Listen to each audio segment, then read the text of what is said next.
English has become the most widespread language on Earth, spoken by more than 1.5 billion people worldwide.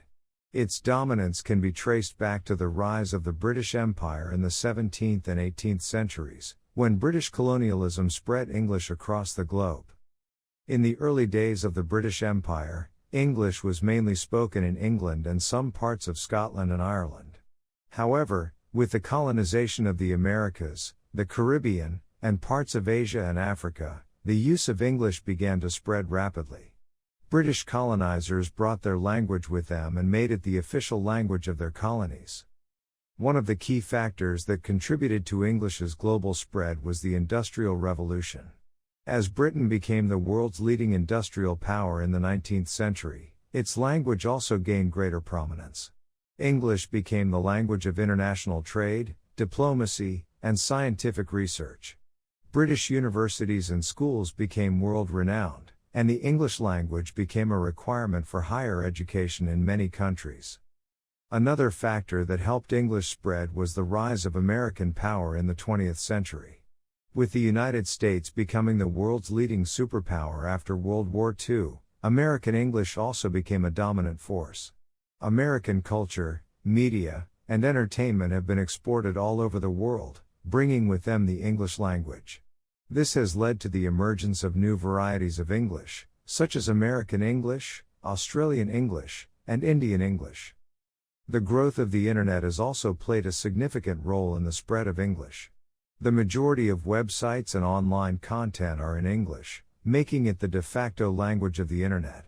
Social media platforms such as Facebook and Twitter, which are used by billions of people worldwide, are also predominantly in English. English has become the language of international communication, allowing people from different countries to connect and collaborate. English's global dominance has had both positive and negative effects. On the positive side, it has allowed people from different cultures and backgrounds to communicate and share ideas. It has also facilitated international trade, education, and research. However, it has also led to the marginalization of other languages and cultures. Many people feel that the dominance of English has led to the loss of cultural diversity and linguistic heritage. In conclusion, the rise of the British Empire, the Industrial Revolution, the emergence of American power, and the growth of the Internet have all contributed to the global spread of English. While its dominance has had both positive and negative effects, there is no doubt that English has become the most widespread language on Earth.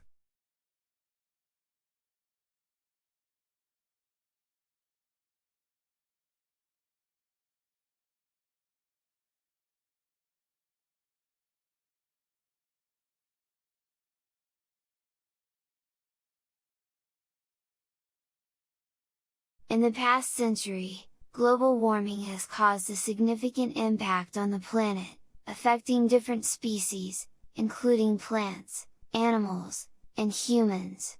Scientists estimate that up to 1 million species are at risk of extinction due to climate change.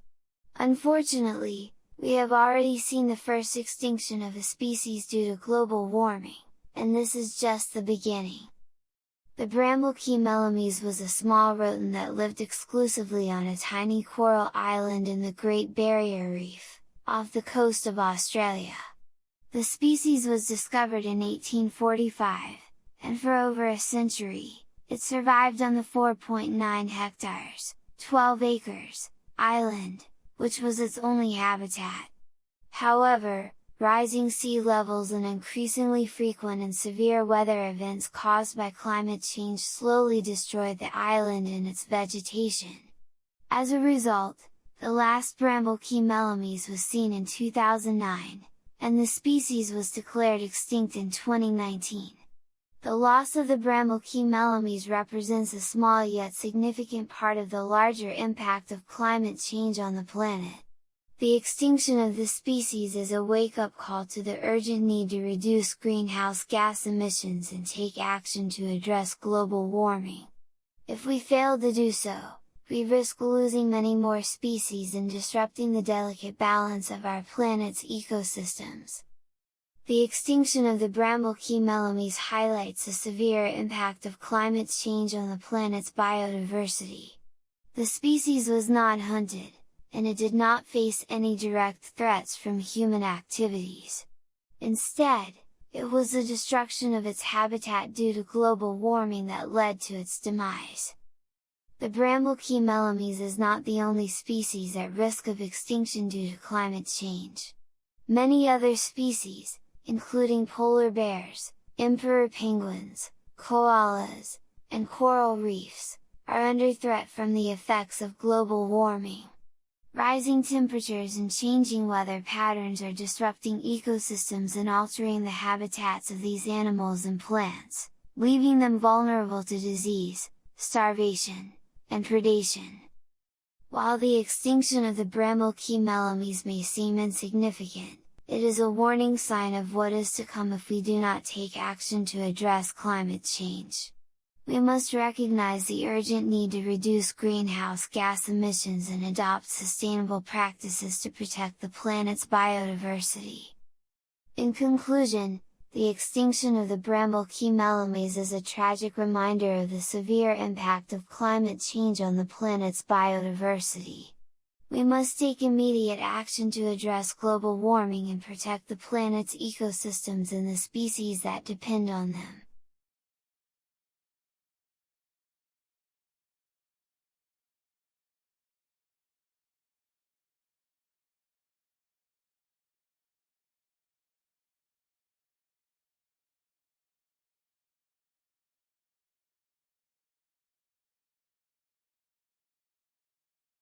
In the history of human innovation, few inventions have had such a profound impact as the printing press.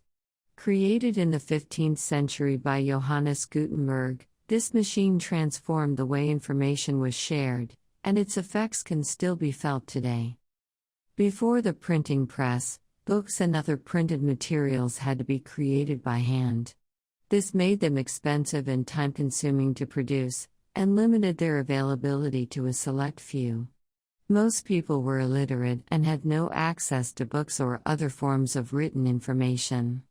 This meant that knowledge was controlled by a small group of elites, and ordinary people had no way to access it. The printing press changed all of this. By using movable type and ink, it made it possible to produce books and other printed materials much more quickly and cheaply.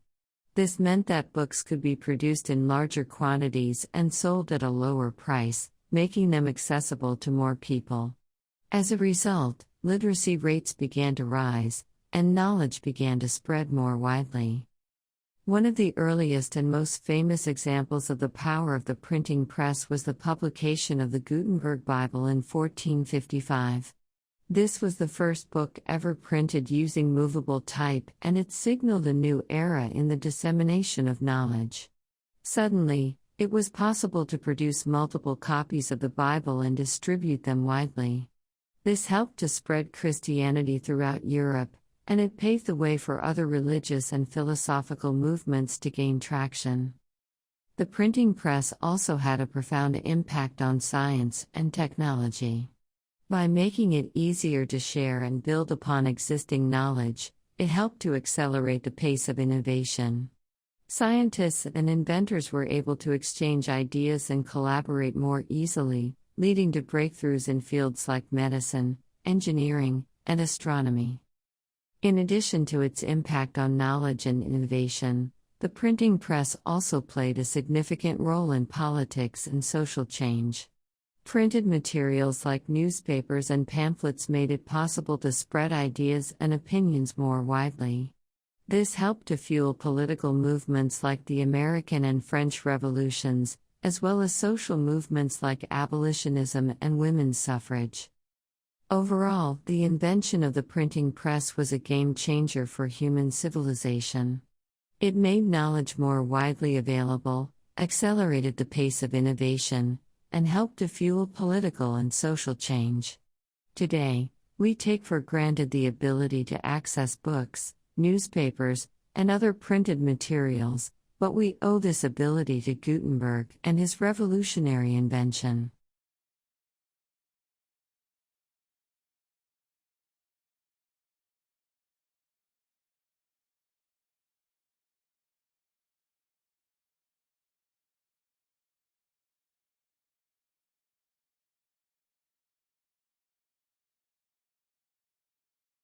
Thomas Edison is a well-known inventor, and his invention of the light bulb is often cited as one of his greatest achievements.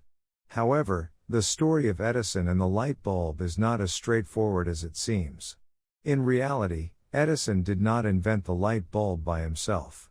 In fact, he was just one of many inventors working on the problem of electric lighting during the late 1800s. In the early days of electric lighting, inventors were experimenting with a variety of materials for the filament, which is the part of the bulb that produces light. Edison's team initially tested platinum as a filament, but it was too expensive. They then tried carbon, which had been used in other electric lamps, but it was not durable enough. Eventually, Edison found success with a carbon filament that lasted for over 1,200 hours, which was a significant improvement over previous designs. However, Edison was not the only inventor working on electric lighting. In fact, there were many others who had made significant contributions to the field. For example, Joseph Swan, a British inventor, had already developed a working incandescent light bulb before Edison. Swan's design used a carbon filament in a vacuum tube, similar to Edison's final design.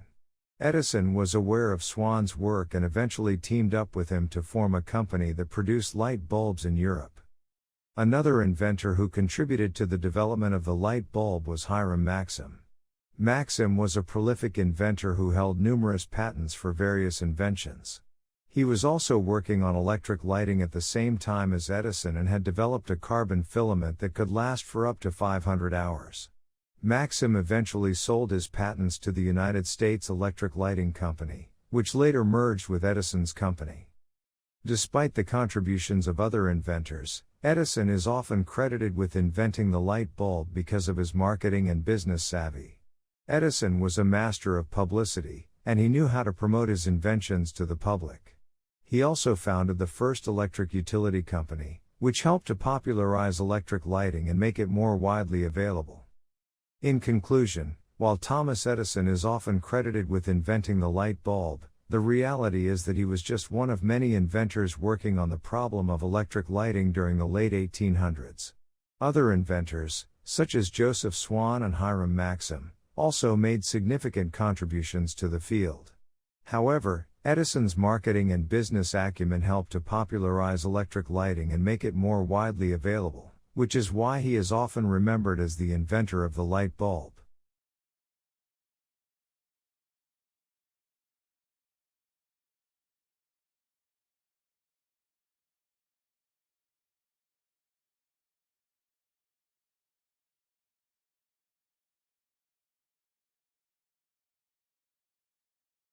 The Golden Gate Bridge is a world-renowned engineering marvel and an iconic symbol of San Francisco. It spans 1.7 miles across the Golden Gate Strait, connecting the city of San Francisco to Marin County. However, the construction of this magnificent structure was not without its challenges. In the early 20th century, the need for a bridge across the Golden Gate Strait was apparent. The existing ferry system was inadequate for the growing population and economy of the Bay Area.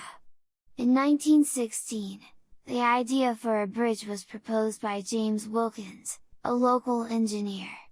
Despite initial skepticism, the idea gained traction, and in 1923, a bond issue was passed to finance the construction of the bridge. The project was put out to bid, and the winning bid was awarded to Joseph Strauss, a civil engineer with experience in bridge building.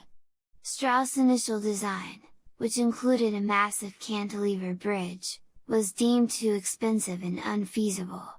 However, he persevered and eventually came up with a suspension bridge design that was both elegant and practical. Construction began in 1933 and was completed in 1937. Taking just over 4 years to finish. The project faced numerous challenges, including strong ocean currents, dense fog, and strong winds that whipped through the strait. The construction site was also prone to earthquakes, which posed a significant risk to the workers. To overcome these challenges, innovative techniques were employed. The bridge's massive towers, which stand 746 feet tall, were built on steel caisson that were sunk into the bedrock. The cables that support the roadway were made of thousands of individual wires, which were twisted together to form larger strands. These strands were then woven together to form the cables, which were anchored to the towers and the shore. The construction of the bridge was also an economic boon to the Bay Area. It provided jobs to thousands of workers during the Great Depression and spurred economic growth in the region. The bridge was completed under budget and ahead of schedule, costing $35 million to build. Today, the Golden Gate Bridge remains an iconic symbol of San Francisco and a testament to human engineering and innovation.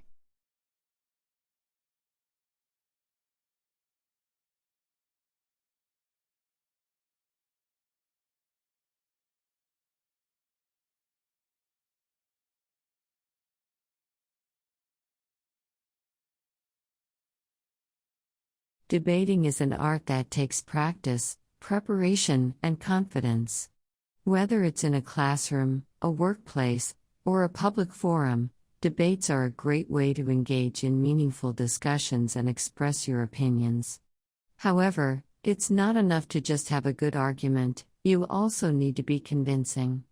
Here are some effective ways to debate and be convincing. Research and preparation. Before you start debating, it's essential to do your research and prepare your arguments. Gather facts and evidence to support your claims and anticipate any counterarguments. This will give you the confidence to speak confidently and persuasively. Listen actively. Effective debating isn't just about talking, it's also about listening. Pay attention to what others are saying, ask questions, and acknowledge their points of view. By actively listening, you'll show respect and create a more constructive and productive debate. Stay calm and confident. Debating can be emotional, and it's easy to get caught up in the heat of the moment. However, it's crucial to stay calm and confident. Avoid getting defensive, attacking others personally, or becoming too aggressive. Instead, stay composed, articulate, and focused on your arguments. Use examples and analogies. One of the best ways to make your argument more convincing is to use examples and analogies. These help to illustrate your point and make it more relatable to others.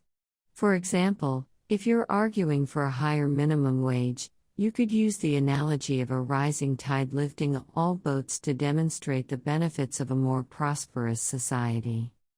Use body language. Nonverbal communication can be just as important as your words. Use your body language to convey confidence and conviction. Stand tall, make eye contact, and use hand gestures to emphasize your points. This will make you appear more confident and persuasive. Appeal to emotions. While facts and evidence are essential, don't underestimate the power of emotions. People are more likely to be convinced by arguments that resonate with their emotions. For example, if you're arguing for stricter gun control laws, you could appeal to the emotions of fear and concern for public safety. Stay focused and on topic. It's easy to get sidetracked in a debate, especially if emotions run high. However, it's essential to stay focused on the topic at hand and avoid going off on tangents. Stick to your main arguments and avoid getting distracted by irrelevant details. Acknowledge the other side. Acknowledging the other side's point of view doesn't mean you have to agree with it. However, it shows that you respect their opinions and are willing to engage in a constructive debate. It also helps to build common ground and find areas of agreement. Use humor. Humor can be an effective way to make your argument more relatable and engaging. A well-placed joke or witty remark can break the tension and create a more positive atmosphere for debate. In conclusion, effective debating is a combination of preparation, confidence, and effective communication. By using these tips and techniques, you can improve your debating skills and become a more convincing and persuasive speaker.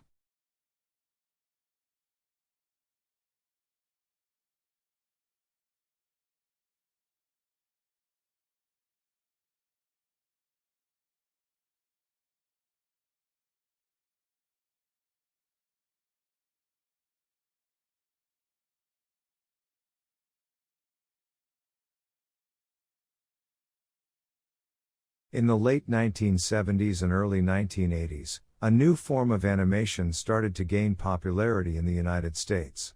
The Japanese art form, known as anime, was a departure from traditional American cartoons, with its unique style and complex storylines. The first anime to become popular in America was a show called Astro Boy. In the 1960s, a Japanese animated television series called Astro Boy was the first anime to become popular in America. The show, created by Osamu Tezuka, followed the adventures of a robot boy with superhuman strength and intelligence.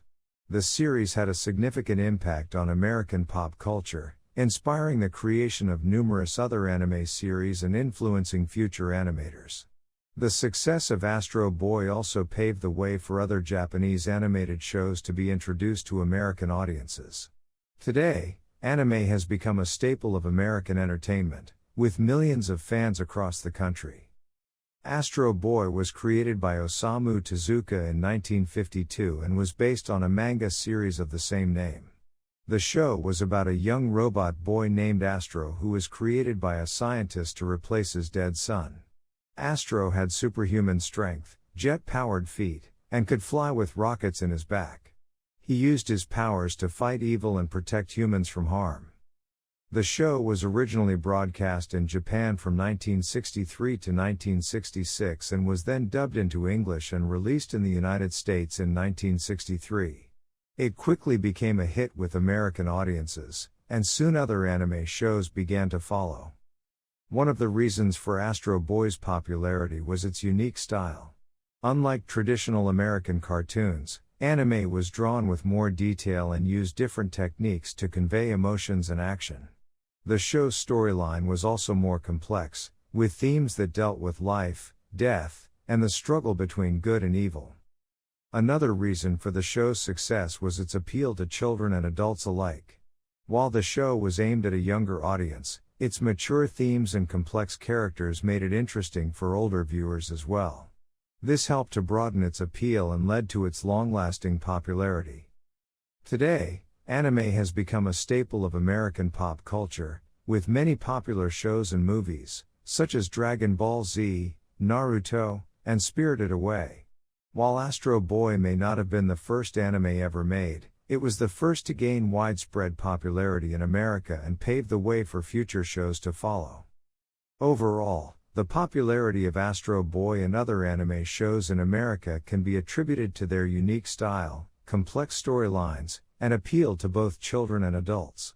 As anime continues to gain popularity around the world, it's clear that its influence on American pop culture is here to stay.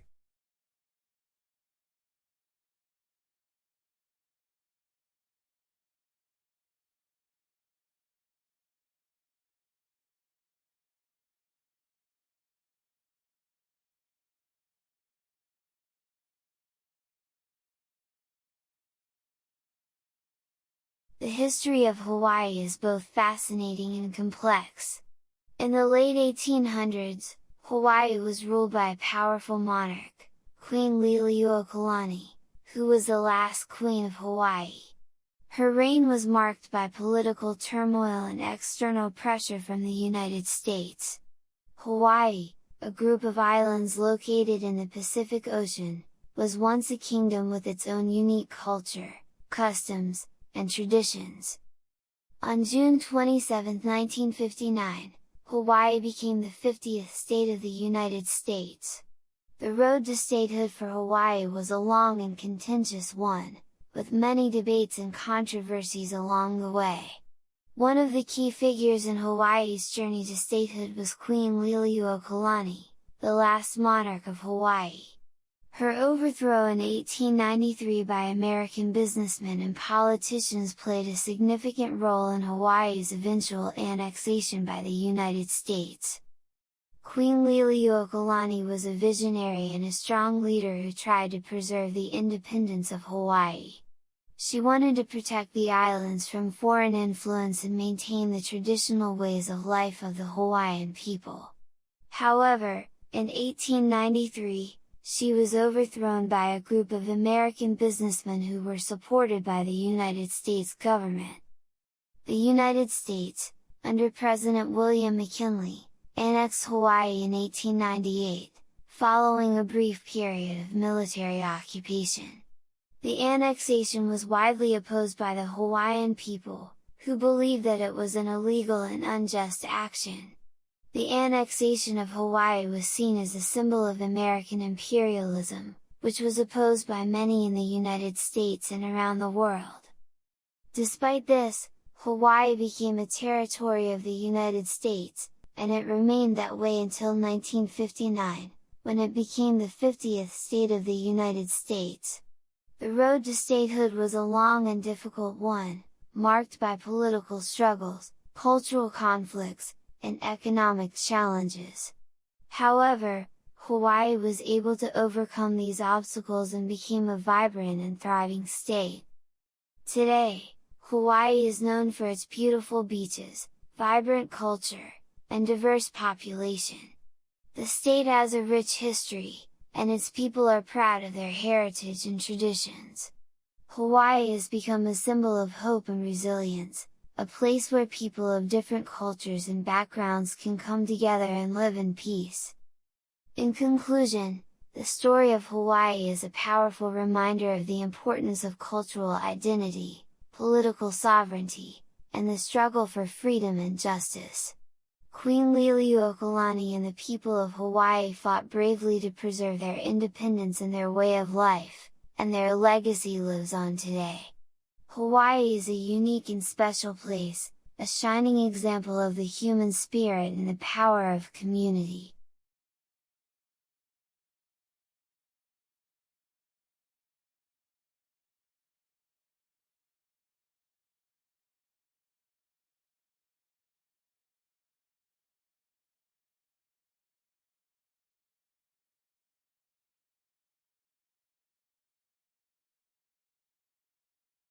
The history of Hawaii is both fascinating and complex. In the late 1800s, Hawaii was ruled by a powerful monarch, Queen Liliuokalani, who was the last queen of Hawaii. Her reign was marked by political turmoil and external pressure from the United States. Hawaii, a group of islands located in the Pacific Ocean, was once a kingdom with its own unique culture, customs, and traditions. On June 27, 1959, Hawaii became the 50th state of the United States. The road to statehood for Hawaii was a long and contentious one, with many debates and controversies along the way.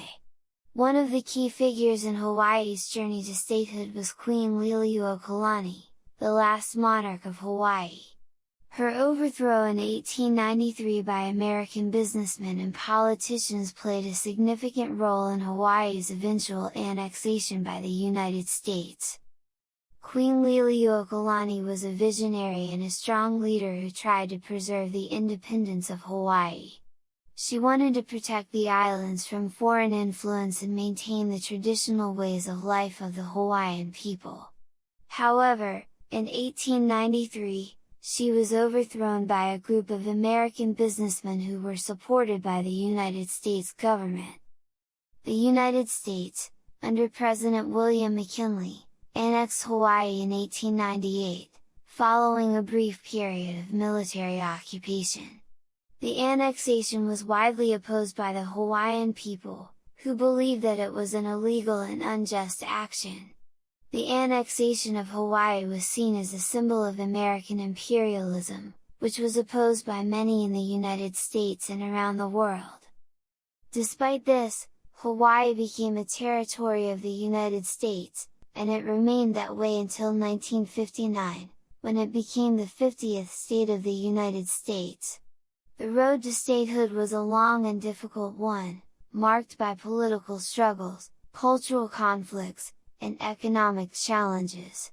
However, Hawaii was able to overcome these obstacles and became a vibrant and thriving state. Today, Hawaii is known for its beautiful beaches, vibrant culture, and diverse population. The state has a rich history, and its people are proud of their heritage and traditions. Hawaii has become a symbol of hope and resilience, a place where people of different cultures and backgrounds can come together and live in peace. In conclusion, the story of Hawaii is a powerful reminder of the importance of cultural identity, political sovereignty, and the struggle for freedom and justice. Queen Liliuokalani and the people of Hawaii fought bravely to preserve their independence and their way of life, and their legacy lives on today. Hawaii is a unique and special place, a shining example of the human spirit and the power of community.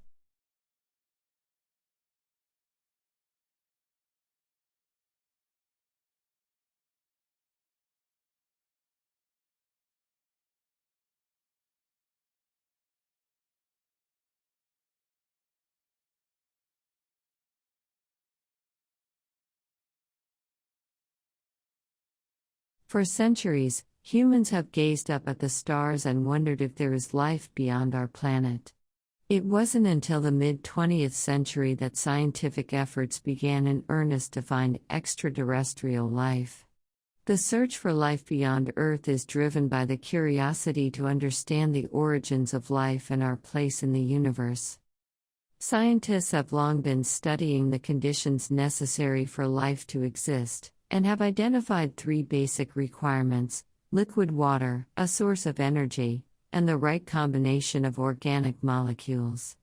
The search for extraterrestrial life focuses on identifying environments that meet these requirements. One of the most promising places for extraterrestrial life is Mars.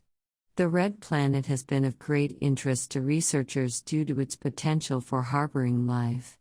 In the past few decades, multiple missions have been sent to Mars to search for evidence of past or present life. In 2018, NASA's InSight lander arrived on Mars, equipped with a seismometer and a heat probe to study the planet's interior. The Mars 2020 mission, which includes the Perseverance rover and the Ingenuity helicopter, has been tasked with searching for signs of past microbial life. Another target in the search for extraterrestrial life is the icy moons of Jupiter and Saturn. The moons Europa and Enceladus are believed to have subsurface oceans of liquid water, and the presence of hydrothermal vents on the ocean floor suggests that the necessary conditions for life may exist there. In 2022, NASA is planning to launch the Europa Clipper mission, which will study the Moon's surface and subsurface to search for signs of life. In addition to searching for life within our own solar system, scientists are also looking for signals of extraterrestrial life in the universe. The search for extraterrestrial intelligence, SETI, is a scientific effort to detect signals of intelligent life beyond Earth. SETI researchers use radio telescopes to scan the skies for signs of artificial signals, such as those that might be produced by a civilization using radio waves for communication. Despite decades of searching, we have yet to find conclusive evidence of extraterrestrial life. However, scientists remain optimistic that we will one day discover life beyond Earth. The search for extraterrestrial life is a long-term effort that requires persistence, patience, and technological advances.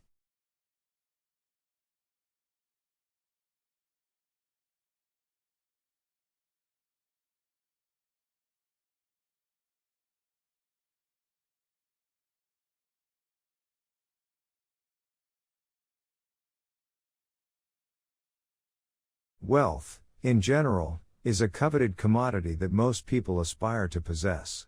In today's world, wealth is measured in terms of money, property, and assets that a person or family owns. Generational wealth refers to the assets and money that a family passes down from one generation to the next. In many cases, the wealth passed down may be the result of several generations of hard work and dedication, and it can be a significant advantage for those who inherit it. However, not having generational wealth can have its disadvantages. The benefits of generational wealth. One of the most significant benefits of generational wealth is that it provides financial security for future generations. With access to inherited wealth, families can afford to send their children to good schools and universities, provide them with a comfortable lifestyle, and even start their own businesses. It also allows families to invest in their future and secure their financial stability for years to come. Another advantage of generational wealth is the ability to maintain a particular lifestyle. Inherited wealth can provide families with the luxury of living in high-end homes, traveling around the world, and enjoying expensive hobbies and activities. This type of lifestyle can be difficult to achieve for those who do not have the means to do so. Generational wealth can also provide opportunities for philanthropy and giving back to society. Wealthy families can donate money to charities and organizations that support causes close to their hearts. They can also establish foundations and endowments to support charitable causes for years to come. The disadvantages of not having generational wealth. Not having generational wealth can put families at a disadvantage in many ways. One of the most significant disadvantages is the inability to afford higher education. Without access to inherited wealth, many families struggle to pay for college tuition and other expenses, limiting their options for higher education. Lack of wealth can also limit opportunities for starting a business. Starting a business often requires significant investment, and without the financial resources to do so, many aspiring entrepreneurs are unable to get their ideas off the ground. Another disadvantage of not having generational wealth is the inability to maintain a particular lifestyle. Families who are not financially secure may struggle to afford basic necessities, let alone luxuries such as vacations, hobbies, and other activities that require significant financial investment. Finally, not having generational wealth can lead to a lack of financial security. Without inherited wealth, families may struggle to save money for emergencies, retirement, and other future expenses. This can lead to stress and anxiety about financial security, which can impact overall well-being. In conclusion, generational wealth can be a significant advantage for families, providing financial security, opportunities, and the ability to maintain a particular lifestyle. However, not having generational wealth can limit opportunities and lead to a lack of financial security. Regardless of whether or not families have access to inherited wealth, it is essential to establish good financial habits and work towards financial stability and security.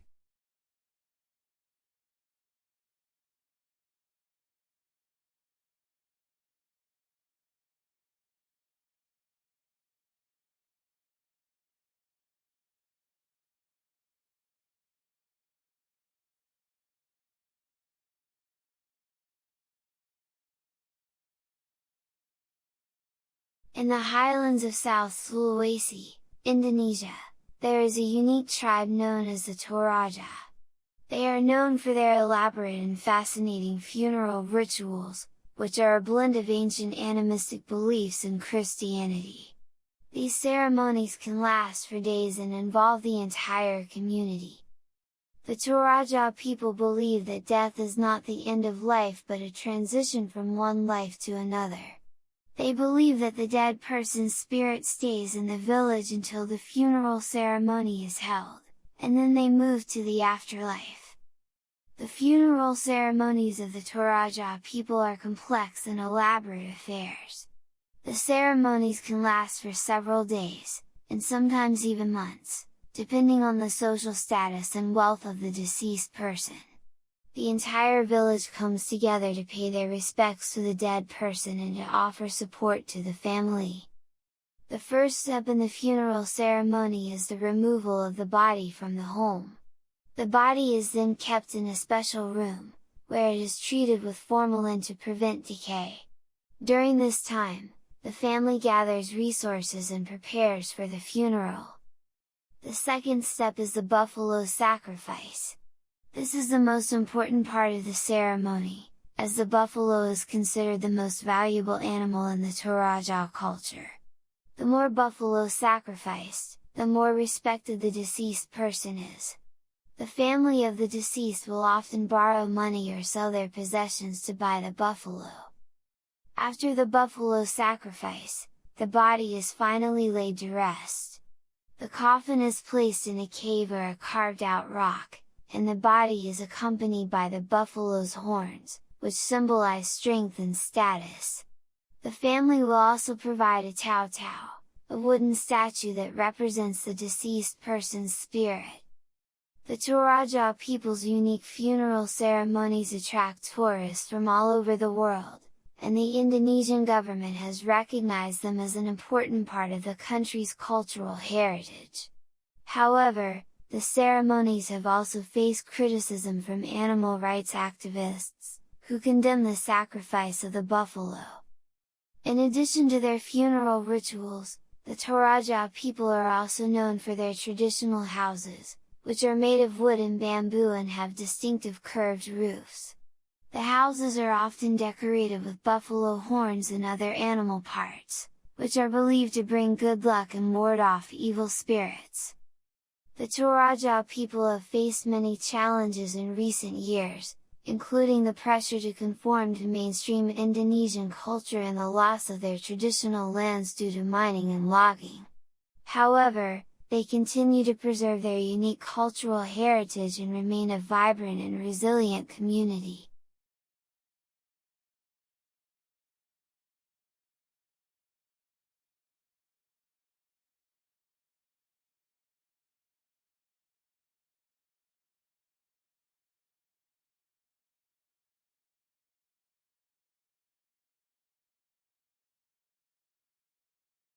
Carbon dioxide, CO2, emissions are one of the biggest contributors to climate change. In order to mitigate the effects of these emissions, scientists and engineers have developed various carbon capture methods. These methods aim to remove carbon dioxide from the atmosphere or from industrial processes, effectively reducing emissions. One method of carbon capture is through the use of trees and other plants. Trees and other plants absorb carbon dioxide during photosynthesis and store it in their biomass. By planting more trees, it is possible to remove more carbon dioxide from the atmosphere. This method is called afforestation and is often used as a way to offset emissions. Another method of carbon capture is through the use of direct air capture machines. These machines use chemical processes to capture carbon dioxide from the air. The captured CO2 can then be stored underground or used in industrial processes. This method has the potential to capture large amounts of carbon dioxide and is being developed for commercial use. Industrial carbon capture methods are used to capture carbon dioxide from industrial processes such as power plants and cement factories. One such method is called post-combustion capture. This method captures carbon dioxide after the fuel has been burned. The captured CO2 is then transported and stored in underground geological formations. Another industrial carbon capture method is pre-combustion capture. This method involves the removal of carbon dioxide before the fuel is burned. This process is often used in gasification plants, where coal is converted into a synthetic gas. The synthetic gas is then used to produce electricity, and the captured CO2 is stored underground. Carbon capture and storage, CCS, is a process that combines carbon capture methods with storage of the captured carbon dioxide. This process involves capturing carbon dioxide from industrial processes and transporting it to a storage site. The captured CO2 is then injected into underground geological formations where it is stored permanently. There are also new emerging carbon capture methods, such as bioenergy with carbon capture and storage, BECCS, and mineralization. BECCS involves the use of biomass to produce energy while simultaneously capturing and storing carbon dioxide. Mineralization involves the use of certain minerals to react with carbon dioxide, forming stable compounds that can be stored permanently. BECCS is considered a form of negative emissions technology because it removes more carbon dioxide from the atmosphere than is released during the burning process. However, critics argue that BECCS could lead to large-scale land use changes that could have negative impacts on biodiversity and food security. Overall, carbon capture methods have the potential to significantly reduce carbon dioxide emissions and mitigate the effects of climate change. However, these methods are still in the early stages of development and require further research and investment.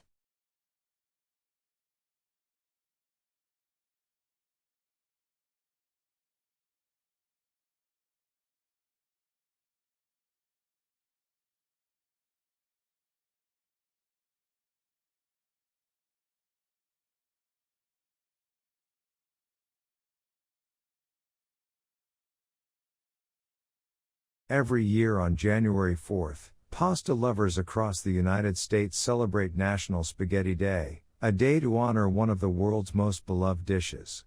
Spaghetti is a type of pasta that is made from durum wheat semolina and water, and it is typically served with a variety of sauces and toppings, including tomato sauce, meat sauce, cheese, and vegetables. The history of spaghetti can be traced back to ancient China, where a similar type of noodle was first made around 5,000 years ago. However, it was the Italians who perfected the art of making spaghetti, and they have been enjoying it as a staple dish for centuries. Spaghetti is popular in many countries around the world, and it has become a symbol of Italian cuisine. In fact, the word spaghetti comes from the Italian word spaghetto, which means thin string or twine. Spaghetti is also a versatile dish that can be prepared in many different ways, depending on personal taste and regional traditions. In the United States, spaghetti is often served with tomato sauce, which is made by simmering tomatoes, garlic, and other herbs and spices until they form a rich and flavorful sauce. Meatballs, sausage, and vegetables are also commonly added to spaghetti dishes, and grated Parmesan cheese is often sprinkled on top for added flavor.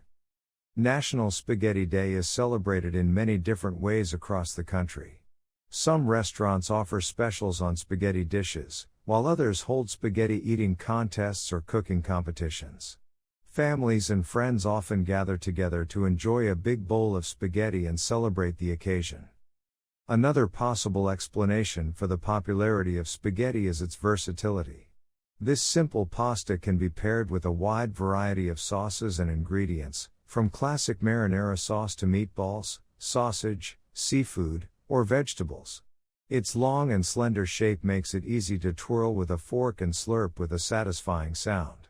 Spaghetti can also be used in cold salads, casseroles, or baked dishes, making it a staple ingredient in many kitchens worldwide. National Spaghetti Day is a chance to celebrate the cultural and culinary heritage of this beloved pasta and to explore new ways of cooking and enjoying it. Whether you prefer it al dente or soft, with a light or hearty sauce, or with a side of garlic bread or salad, spaghetti is a dish that brings people together and reminds us of the pleasures of simple and delicious food. In conclusion, National Spaghetti Day is a holiday that honors one of the most popular and versatile dishes in the world. Originating from Italy, spaghetti has become a staple of global cuisine and a symbol of comfort, simplicity, and good taste. Whether you are a fan of traditional Italian recipes or like to experiment with new flavors and textures, spaghetti is a dish that can satisfy your appetite and your soul.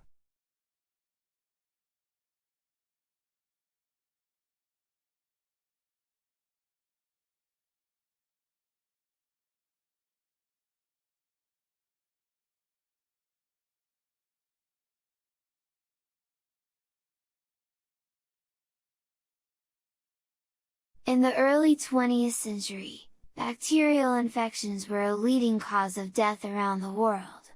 The discovery of penicillin by Scottish scientist Alexander Fleming in 1928 was a major breakthrough in medicine, revolutionizing the treatment of bacterial infections and saving countless lives. Fleming's discovery was accidental. He had left a petri dish of Staphylococcus bacteria uncovered and noticed that a mold called Penicillium notatum had contaminated the dish. To his surprise, he found that the bacteria around the mold had been destroyed. He realized that the mold was producing a substance that had antibacterial properties, which he called penicillin. Fleming was unable to purify and produce enough penicillin to conduct human trials, but his research was continued by a team of scientists led by Howard Florey and Ernst Chain at the University of Oxford in the 1940s. They were able to produce enough of the drug to conduct clinical trials, and the results were remarkable. Penicillin was effective against a wide range of bacterial infections, including streptococcal infections, pneumonia, and septicemia. It was particularly effective in treating wounds and infections sustained by soldiers during World War II, reducing the number of deaths and amputations. The production of penicillin on a large scale was challenging, but the development of new methods for producing the drug helped to overcome this hurdle. The first patient was treated with penicillin in 1941, and by the end of the war, it was widely available. The widespread use of penicillin had a significant impact on public health. It was a cheap and effective treatment for bacterial infections, which had previously been difficult to treat. The drug was particularly beneficial for the treatment of syphilis, which was a major public health problem at the time. The development of penicillin also had broader implications for medicine. It paved the way for the development of other antibiotics, which have been crucial in the treatment of bacterial infections. However, the overuse and misuse of antibiotics have led to the emergence of antibiotic-resistant bacteria, which is a major public health concern today. Penicillin's discovery was a pivotal moment in medical history. Before its introduction, bacterial infections were a leading cause of death. Infections that were once life-threatening, such as pneumonia and meningitis, could now be treated effectively. This meant that surgical procedures, such as open-heart surgery, could be performed with greater safety, as infections could be prevented or treated. It also had a significant impact on the treatment of battlefield injuries during World War II, reducing the number of deaths and amputations. The discovery of penicillin paved the way for the development of other antibiotics, such as tetracyclines and cephalosporins. The development of antibiotics has been crucial in the treatment of bacterial infections, and has saved countless lives. However, the overuse and misuse of antibiotics has led to the emergence of antibiotic-resistant bacteria, which is a major public health concern. As such, the discovery of penicillin remains a game-changer in the field of medicine, and its impact is felt to this day.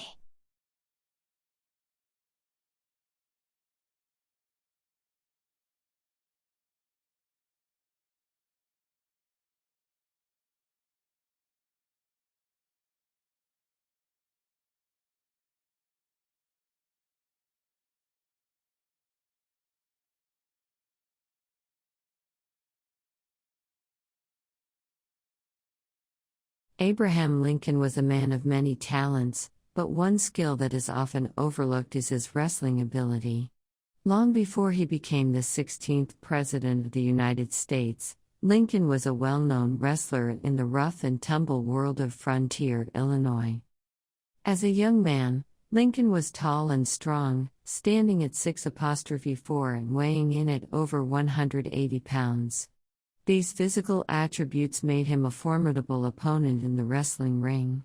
In fact, Lincoln only lost one wrestling match in his entire career, earning him the nickname the Rail Splitter, a reference to his humble beginnings as a rail splitter in his youth. Lincoln's wrestling career began in his early 20s, when he challenged Jack Armstrong, the leader of a local gang of ruffians, to a match. Armstrong was known as one of the best wrestlers in the region, and Lincoln's victory over him cemented his reputation as a skilled wrestler. From there, Lincoln went on to compete in wrestling matches throughout Illinois and even traveled to neighboring states to take on opponents. One of Lincoln's most famous matches took place in New Salem, Illinois in 1831. He faced off against a local bully named Jack Armstrong, who was the leader of a gang known as the Clary's Grove Boys. The match was a grueling one, lasting for over an hour, with both men throwing each other around the ring. In the end, Lincoln emerged victorious, and the two men became friends. Lincoln's wrestling prowess wasn't just for show. He often used his wrestling skills to defuse tense situations or to protect himself. One story tells of Lincoln wrestling a man who had insulted him in a saloon. After the match, the man apologized and bought Lincoln a drink. Lincoln's love of wrestling followed him throughout his life, even after he became president. He would often regale visitors to the White House with stories of his wrestling matches, and even once challenged his bodyguard to a match. Though he didn't participate in any matches during his time in office, Lincoln's reputation as a wrestler helped him connect with the common people and earned him respect among his peers. Despite being known as the wrestling president, Lincoln's passion for the sport was often downplayed by his political opponents who used it to portray him as a rough and uncivilized man. However, Lincoln's wrestling career was a testament to his physical and mental toughness, which undoubtedly helped him navigate the challenges of leading a nation through a civil war. In conclusion, Abraham Lincoln was not only a skilled politician and statesman, but also a formidable wrestler. His strength and determination in the wrestling ring were a reflection of his character and his ability to overcome obstacles. Though his wrestling career is often overshadowed by his political achievements, it remains a testament to his physical prowess and his indomitable spirit.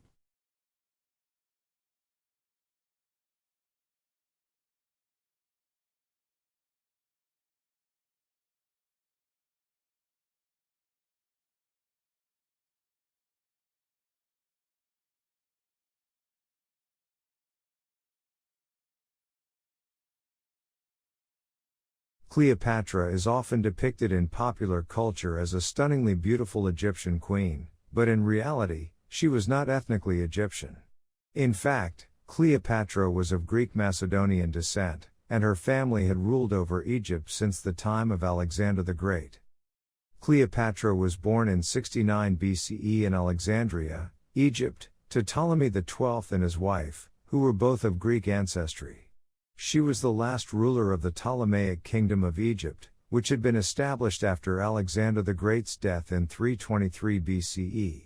The Ptolemies were a Greek dynasty that ruled over Egypt for nearly 3 centuries, and Cleopatra was the last of their line. Despite being of Greek ancestry, Cleopatra embraced Egyptian culture and religion. She learned to speak Egyptian, and she became the first Ptolemaic ruler to practice the ancient Egyptian religion, which included worshipping the goddess Isis. She even claimed to be the reincarnation of the goddess, further cementing her place in Egyptian society. Cleopatra's mixed heritage was a source of both strength and weakness. On the one hand, it allowed her to bridge the gap between the Greek rulers and the Egyptian people, which helped to legitimize her rule. On the other hand, it made her vulnerable to attacks from her enemies, who often criticized her for not being a true Egyptian. One of Cleopatra's most famous relationships was with Julius Caesar, the Roman general and politician who had come to Egypt in pursuit of his rival, Pompey. Cleopatra saw an opportunity to ally herself with Caesar, and she famously arrived at his palace in Alexandria by being smuggled in a rug. Caesar was impressed by Cleopatra's intelligence and charm, and he became her lover and political ally. They had a son together, Caesarion, whom Cleopatra believed was Caesar's heir. After Caesar's assassination in 44 BCE, Cleopatra aligned herself with Mark Antony, another Roman general and politician who had become her lover. Antony had been one of Caesar's closest allies, and he hoped to continue Caesar's legacy. Cleopatra saw an opportunity to protect her kingdom by aligning herself with Antony, and she became his political and military ally. However, their relationship would eventually lead to their downfall. In 31 BCE, Antony and Cleopatra faced off against Octavian, another Roman general who had become their rival. The two sides met in a naval battle off the coast of Actium in Greece, and Antony and Cleopatra's forces were defeated.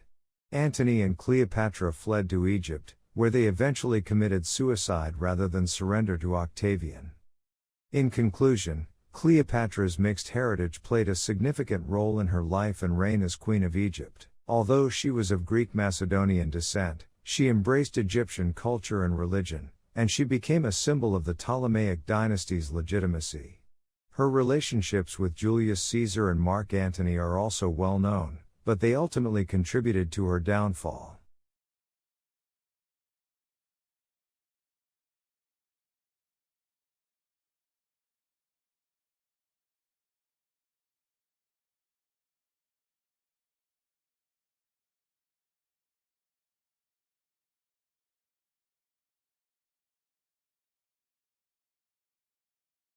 Super Mario is one of the most iconic and beloved video game characters of all time, and every year on March 10th, fans around the world celebrate him with the Super Mario holiday.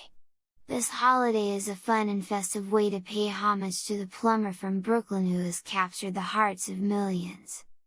The Super Mario holiday was first celebrated in 2016, and since then, it has become an annual tradition for gamers of all ages. The holiday was created by Nintendo, the company that developed and published the Super Mario franchise. March 10th was chosen as the date for the holiday because it sounds like the name of the game's protagonist when abbreviated, Mar-10, or Mario.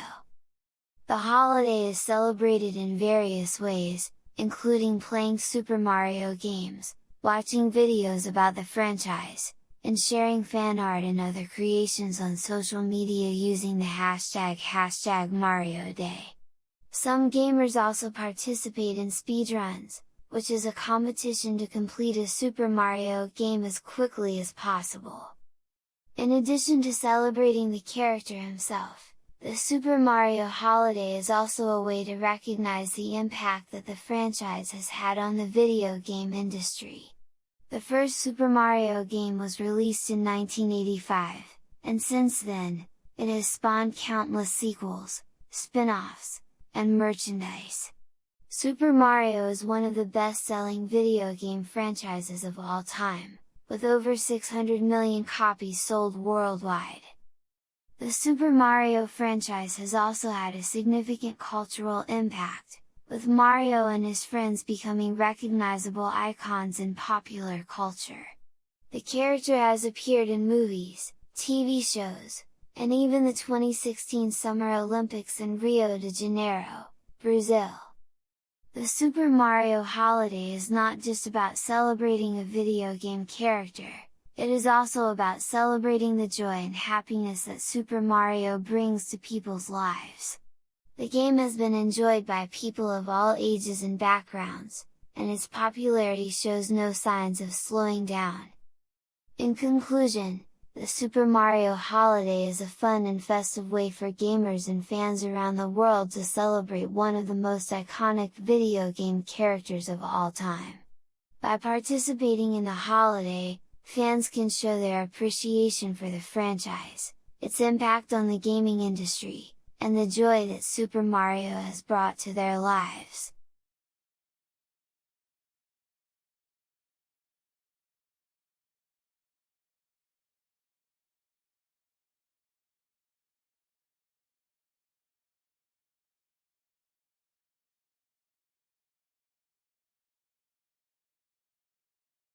Research shows that higher social class predicts increased unethical behavior, such as lying, cheating, and breaking the law. This may come as a surprise, as many people assume that those with more resources and opportunities would be less likely to engage in such behavior. However, studies have consistently found that this is not the case. One possible explanation for this phenomenon is that individuals from higher social classes may feel more entitled and less constrained by social norms and rules. They may also have more resources and connections that enable them to get away with unethical behavior.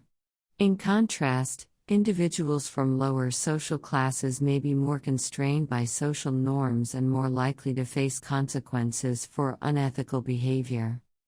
For example, a study conducted by researchers at the University of California, Berkeley found that individuals from higher social classes were more likely to exhibit unethical behavior in a driving simulation. Specifically, they were more likely to cut off other drivers, not yield to pedestrians, and take illegal shortcuts. The researchers suggest that this may be because individuals from higher social classes may feel more entitled to take risks and break rules in order to save time or get ahead. Another study found that individuals from higher social classes were more likely to cheat in a laboratory experiment. The participants were asked to roll a die and report the number that came up, with higher reported numbers resulting in higher payouts. The researchers found that those from higher social classes were more likely to report higher numbers, even when there was no way to detect the cheating. Interestingly, the researchers also found that individuals from higher social classes were more likely to lie for financial gain, but not for social gain. This suggests that they may be motivated by material rewards rather than social status or approval. Overall, these studies suggest that higher social class may be a risk factor for unethical behavior. This is not to say that all individuals from higher social classes engage in such behavior, or that all individuals from lower social classes are more ethical. However, these findings do highlight the importance of considering social class when studying and addressing ethical behavior. One implication of these findings is that individuals from higher social classes may benefit from interventions that promote empathy, perspective taking, and awareness of social norms and rules. Such interventions may help to counteract the sense of entitlement and lack of constraint that may contribute to unethical behavior. Additionally, organizations and institutions may benefit from policies and procedures that hold individuals from higher social classes accountable for unethical behavior, rather than enabling or excusing it. In conclusion, higher social class predicts increased unethical behavior, which has important implications for understanding and addressing ethical issues in society. By recognizing this pattern and addressing its underlying causes, we may be able to promote more ethical behavior across all social classes.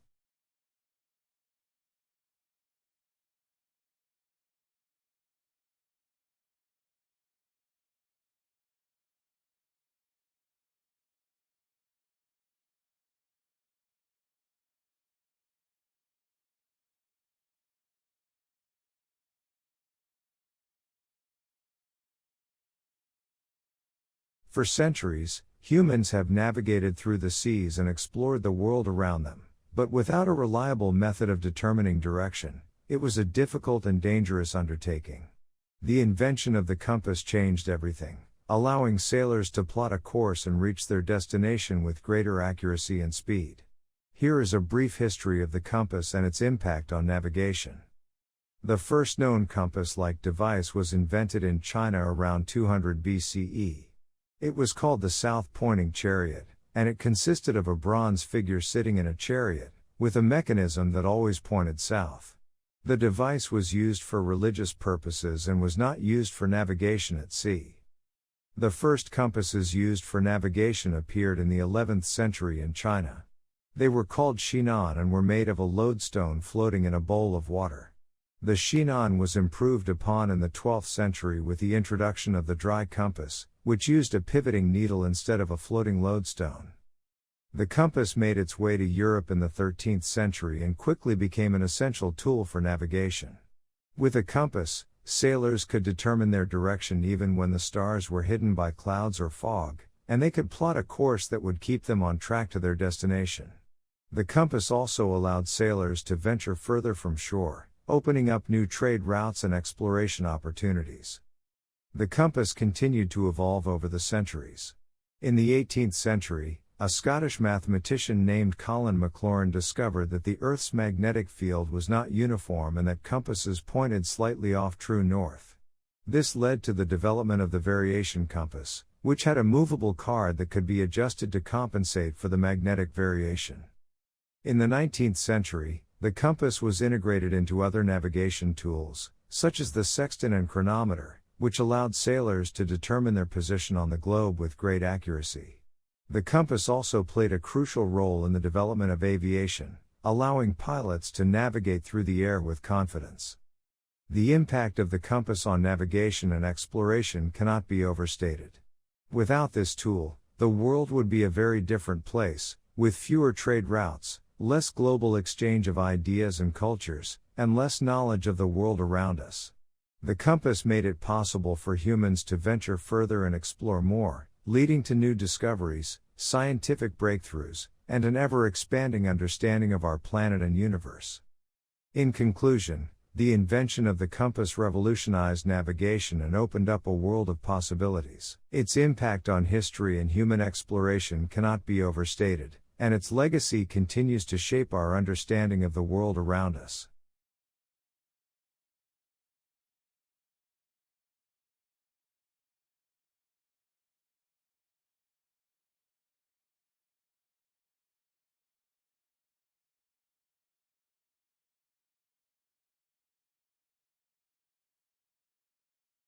Violet Jessup was a remarkable woman who made history by surviving not one, but two of the world's most infamous maritime disasters, the sinking of the Titanic in 1912 and the sinking of the Britannic in 1916.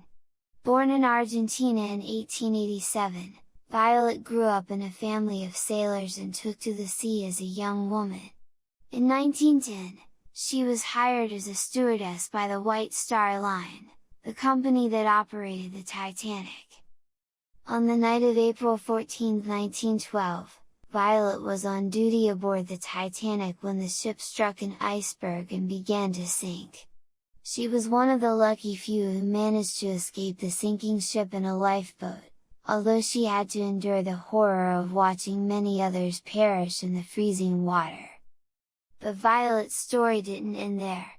Just 4 years later, she found herself aboard another ship, the Britannic, which was also operated by the White Star Line. Like the Titanic, the Britannic was a luxury liner, but it had been requisitioned by the British government to serve as a hospital ship during World War I. On November 21, 1916, the Britannic hit a mine in the Aegean Sea and began to sink. Violet, who was once again working as a stewardess, managed to escape in a lifeboat, along with many of the patients and medical staff on board. Miraculously, all but 30 of the people aboard the Britannic survived, thanks in large part to the quick thinking and bravery of the crew, including Violet. Violet's story is a remarkable one, not just because she survived two of the deadliest maritime disasters in history, but because she continued to work at sea for many years after the sinkings. She worked for the White Star Line until it merged with its rival, the Cunard Line, and later worked for the Royal Mail Line. She retired from seafaring in 1950 and passed away in 1971. Violet's incredible experiences on board the Titanic and the Britannic have been the subject of much fascination and speculation over the years. Her memoirs, which were published posthumously in 1997, shed light on what it was like to work as a stewardess on board these legendary ships and provide a first-hand account of the terror and chaos that ensued when disaster struck. In the end, Violet Jessup's story is a testament to the resilience of the human spirit in the face of tragedy. Despite facing unimaginable danger and loss, she continued to live her life with courage and determination, never letting the specter of disaster overshadow her love for the sea.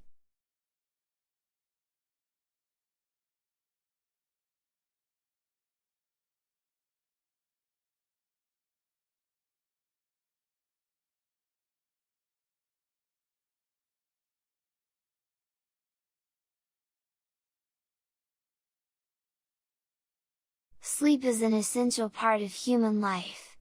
It is as important as food and water for the body to function correctly. Lack of sleep can cause various physical and mental health problems. Many people, especially in the modern world, sacrifice their sleep for work or other activities, leading to sleep deprivation. It is crucial to get enough sleep for a healthy and productive life. The National Sleep Foundation recommends adults get 7 to 9 hours of sleep per night, and teenagers should aim for 8 to 10 hours. However, studies show that many people do not meet these recommendations. Lack of sleep can have immediate and long-term effects on the body and mind. Immediate effects of sleep deprivation can be as simple as feeling drowsy and tired throughout the day. Lack of sleep can affect reaction time, judgment, and mood. It can also cause memory problems, trouble with concentration, and impaired decision-making skills. Inadequate sleep can lead to a decrease in productivity and an increase in the likelihood of making mistakes at work or school. Long-term effects of sleep deprivation are more severe. Chronic sleep deprivation can lead to an increased risk of heart disease, high blood pressure, and stroke.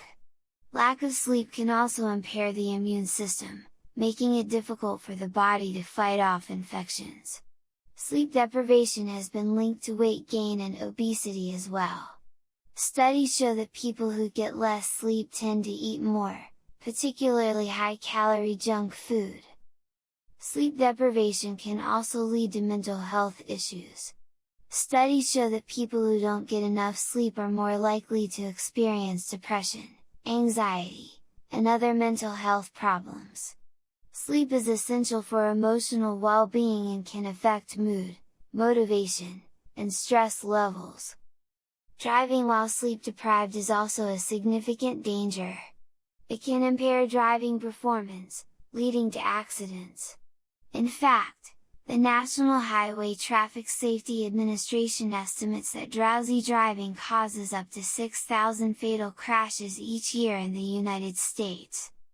Getting enough sleep is not only essential for health and well-being but also for overall success in life. A good night's sleep can lead to better performance at work or school, increased creativity, and better problem-solving skills. It can also improve athletic performance, as the body needs time to recover and rebuild muscle tissue during sleep. In conclusion, sleep is critical for the body to function correctly. Lack of sleep can lead to various physical and mental health problems, decreased productivity, and impaired driving. It is essential to make sleep a priority and get enough of it to lead a healthy and productive life.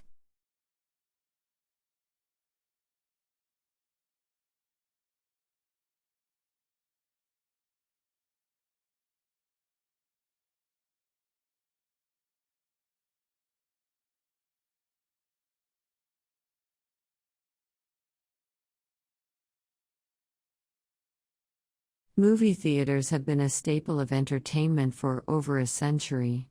The first movie theater, called the Nickelodeon, opened in Pittsburgh, Pennsylvania in 1905. Since then, movie theaters have evolved to become a cultural institution, where people of all ages can gather to enjoy the latest films on the big screen. In the early days of movie theaters, the experience was far different from what we have today.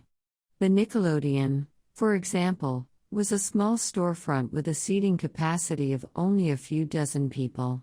Movies were shown on a screen that was just a few feet wide, and the sound was provided by a pianist who played along with the film. Despite these limitations, movie theaters quickly became popular, and by the 1920s, they had grown in size and grandeur. During the 1920s and 1930s, movie theaters were often grandiose buildings with ornate decorations and lavish interiors. The theaters were designed to make moviegoers feel like they were entering a palace or a grand cathedral. Many of these theaters were also equipped with state-of-the-art sound systems and projectors, which made the movie-watching experience much more immersive. As the decades passed, movie theaters continued to evolve.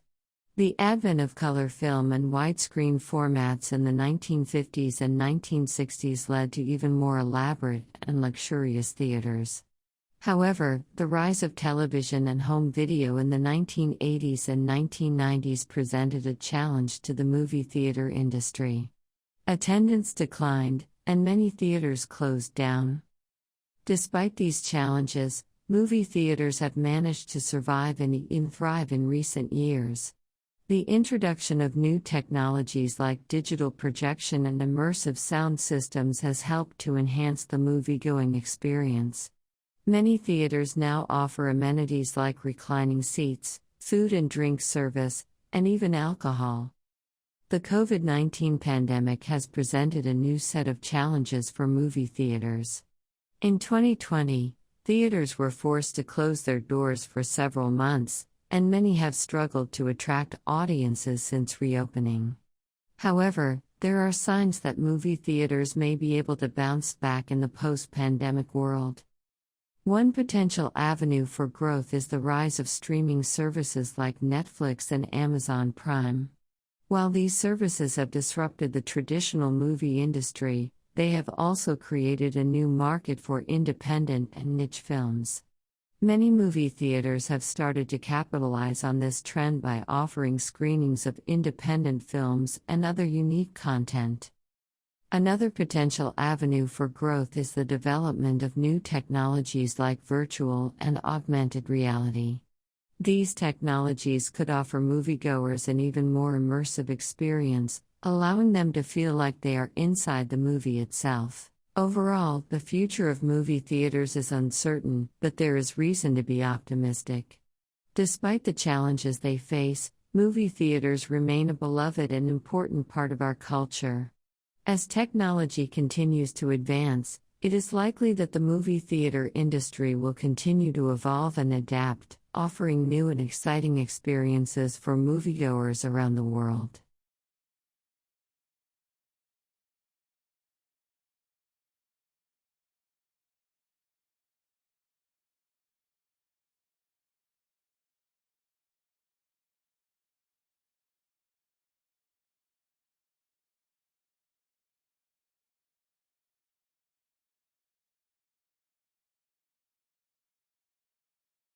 Madam C.J. Walker, born Sarah Breedlove in 1867, was an African-American entrepreneur and philanthropist who made her fortune by developing and marketing hair care products for Black women. Walker was the first female self-made millionaire in the United States and a trailblazer for Black women in business. Growing up in poverty on a Louisiana plantation, Walker faced numerous obstacles, including the death of her parents at a young age and the early death of her first husband. She moved to Street Louis in her 20s and worked as a washerwoman while also experimenting with homemade hair care remedies. Her own experience with hair loss and scalp issues led her to develop a formula that promoted hair growth and healthy scalps. She began selling her products door to door and soon opened her own beauty shop.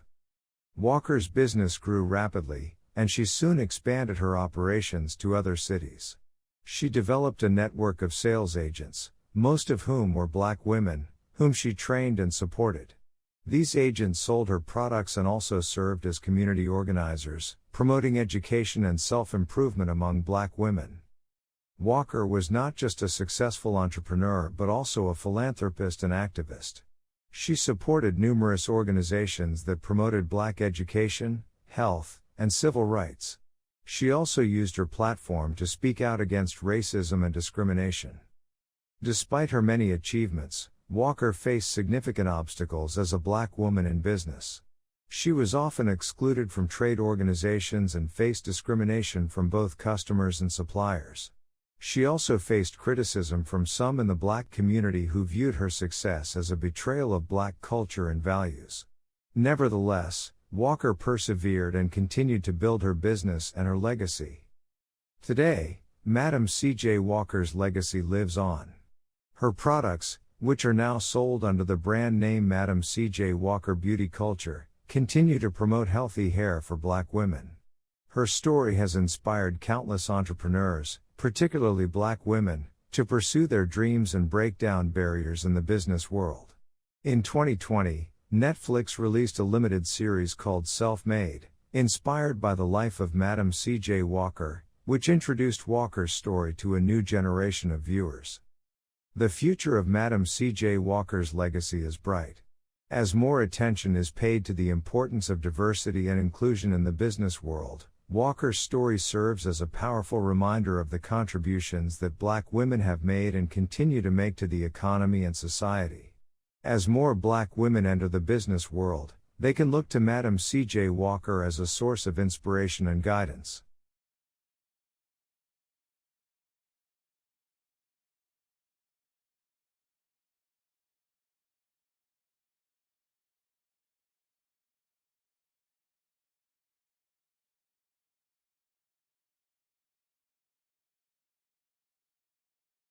Blockbuster, the iconic video rental chain, was once a household name, with over 9,000 stores worldwide at its peak.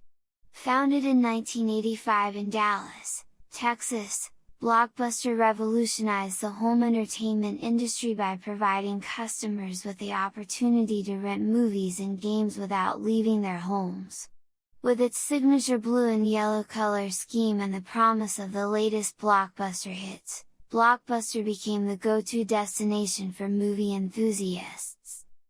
Throughout the 1990s, Blockbuster dominated the video rental market, putting smaller chains and independent stores out of business. The company introduced new concepts such as the no late fees policy, which allowed customers to keep their rentals for an extended period without incurring late fees. This policy was a hit with customers, who appreciated the flexibility it offered. Blockbuster also invested heavily in advertising, sponsoring popular TV shows and sports events. However, the arrival of new technologies like digital streaming and video on demand in the early 2000s threatened to make Blockbuster obsolete.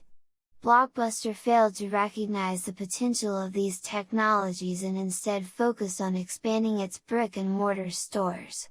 This strategy was a costly mistake.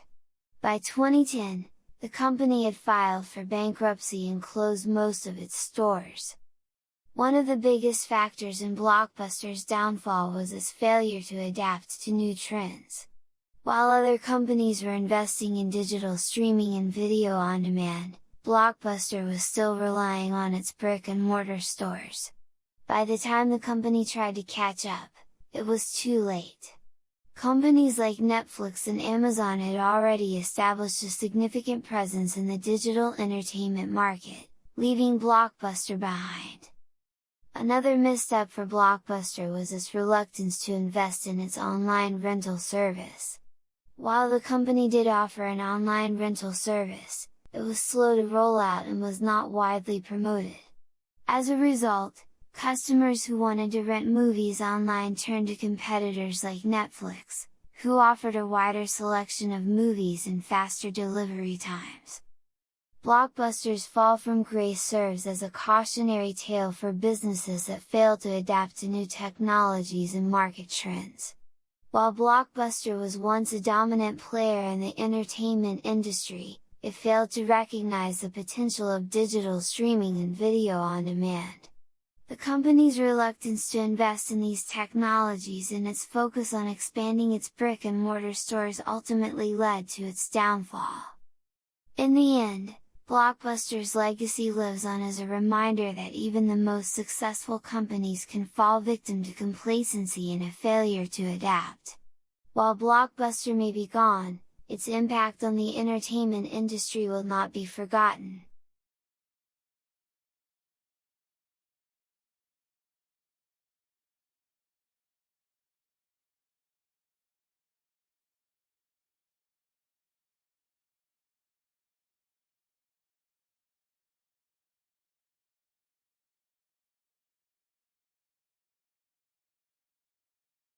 Sharks are fascinating creatures, with their sleek bodies, sharp teeth, and incredible hunting skills. Great sharks, such as the great white, hammerhead, and tiger shark, are some of the most impressive predators in the animal kingdom. Yet despite their intimidating presence, these apex predators are almost impossible to keep in captivity. In this article, We will explore why this is the case and what it means for our understanding of these magnificent creatures. The challenges of keeping great sharks in captivity are numerous. One major factor is their size. Great white sharks, for example, can grow up to 20 feet long and weigh over 2,000 pounds. Providing enough space for such large animals is a huge logistical challenge. Even the largest aquariums struggle to accommodate these behemoths, and as a result, most captive great sharks are housed in tanks that are far too small for their needs. Another challenge is their dietary requirements. Great sharks are apex predators, which means they are at the top of the food chain. In the wild, they feed on a variety of marine mammals and fish, and they need to eat a lot to maintain their energy levels. Captive great sharks can be very picky eaters and may refuse to eat anything that is not to their liking. This makes it difficult for aquariums to provide them with the balanced diet they need. A third challenge is their behavior. Great sharks are highly migratory and need to swim long distances to maintain their health and well-being. Captive sharks, on the other hand, are confined to small tanks and can become stressed and agitated as a result. This can lead to behavioral problems, such as aggression and self-injury. The difficulties of keeping great sharks in captivity have been highlighted by several high-profile incidents. In 2016, for example, a great white shark died after just 3 days in captivity at a Japanese aquarium. The shark refused to eat and appeared to be in distress before it died.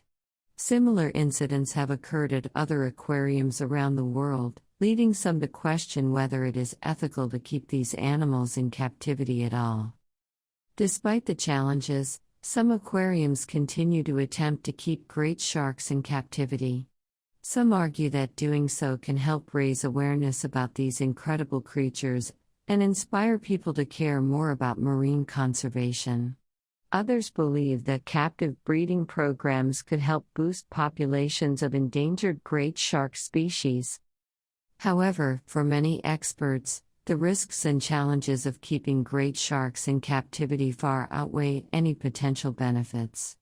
They argue that the best way to appreciate these creatures is to see them in their natural habitat, where they can thrive and exhibit their full range of behaviors. In conclusion, great sharks are among the most awe-inspiring creatures on the planet, but they are almost impossible to keep in captivity. The challenges of providing enough space, the right diet, and appropriate behavioral conditions make it difficult for aquariums to provide for these magnificent predators. As a result, many experts believe that the best way to appreciate these animals is to see them in the wild, where they can thrive and continue to awe us with their incredible skills.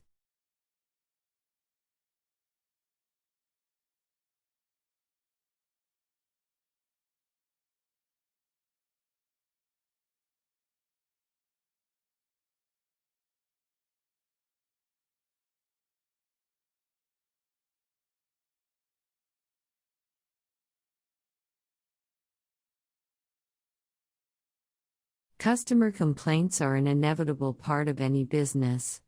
Whether you run a small retail shop or a multinational corporation, there will always be customers who are dissatisfied with your products or services. But have you ever wondered when the first customer complaint was recorded?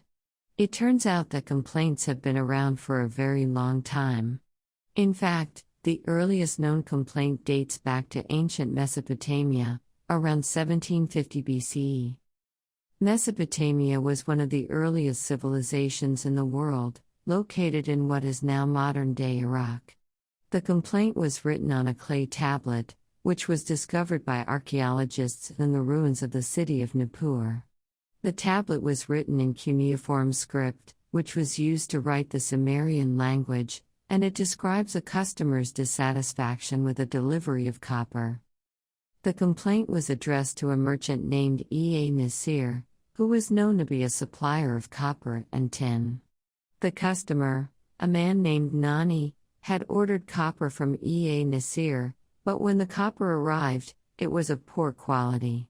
In his letter, Nani accuses E.A. Nasir of being a cheat and a swindler, and he demands a refund.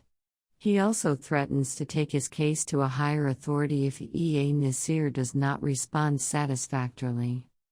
The tablet is remarkable not only for being the earliest known customer complaint, but also for its vivid language and the detailed account it provides of the commercial practices of the time. The complaint is a reminder that customer service has been a concern for businesses since the beginning of recorded history. The complaint also raises questions about the nature of business in ancient Mesopotamia. How were commercial transactions conducted? What were the standards of quality and reliability? What mechanisms were in place to resolve disputes between customers and merchants? At the time the complaint was written, Mesopotamia was a highly developed society with a complex economy. The region was known for its agricultural productivity, and the surplus food was traded for other goods such as metals, textiles, and spices. Merchants like E.A. Nasir played a crucial role in facilitating this trade, and their reputation for honesty and fairness was essential to their success. But as Nani's complaint shows, not all merchants were trustworthy, and disputes could arise even in the best regulated markets. In response to such conflicts, Mesopotamian society developed a system of laws and regulations that governed commercial transactions. These laws were enforced by officials known as judges, who were appointed by the king. In cases of dispute, the judge would hear both sides of the argument and make a ruling based on the evidence presented. The judge's decision was binding, and failure to comply could result in fines or even imprisonment. This system helped to ensure that merchants operated within a framework of trust and transparency, and that customers could have confidence in the goods and the services they received. The complaint from Nani to E.A. Nasir may have been just one of many such disputes that were resolved in the courts of ancient Mesopotamia. But it remains a fascinating glimpse into the world of commerce and customer service in a time long ago. It is a reminder that the concerns of customers and the challenges of running a business are timeless, and that even in the ancient world, people were demanding quality and fair treatment.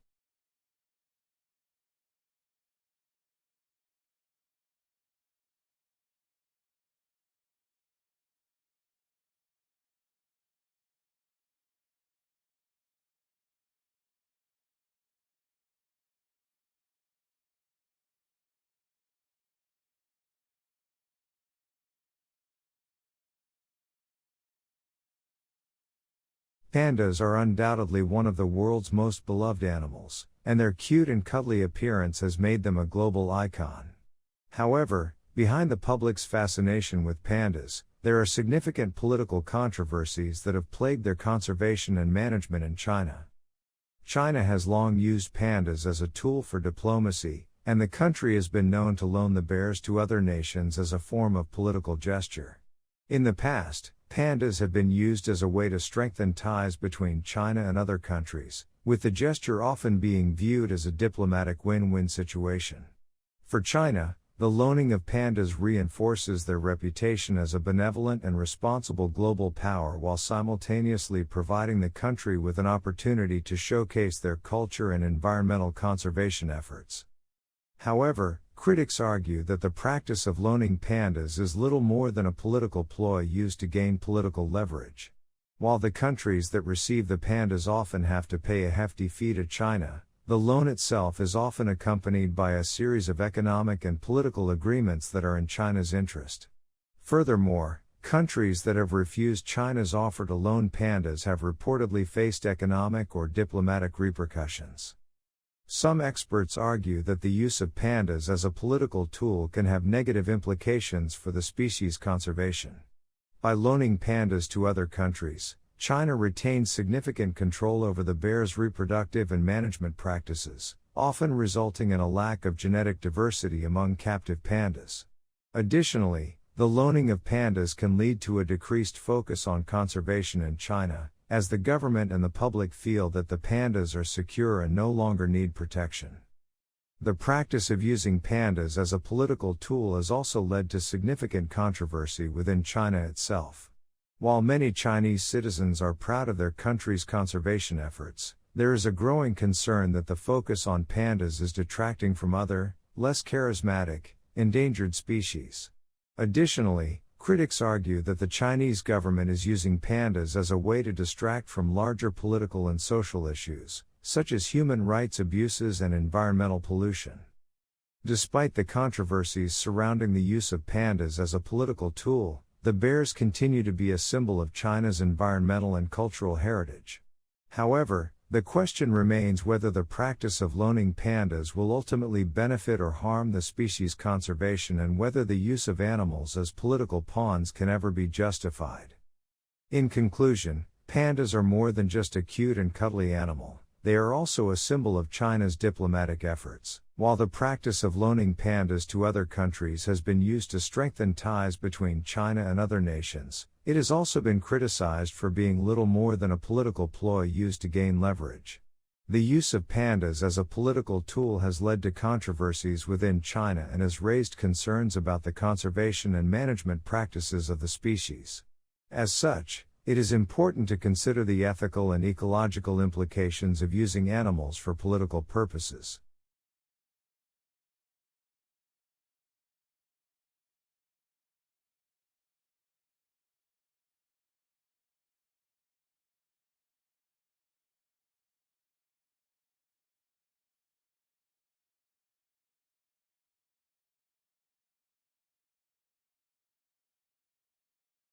Plants are often thought of as static, unresponsive organisms, but recent research has revealed that they communicate with each other in complex ways.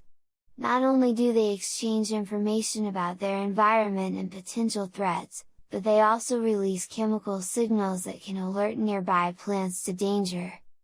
One example of this communication is the smell of freshly cut grass. While it may seem like a pleasant scent to humans, it is actually a distress call emitted by the grass in response to being wounded. When a lawnmower or other cutting device severs the blades of grass, it triggers a cascade of chemical reactions that release volatile organic compounds, VOCs, into the air.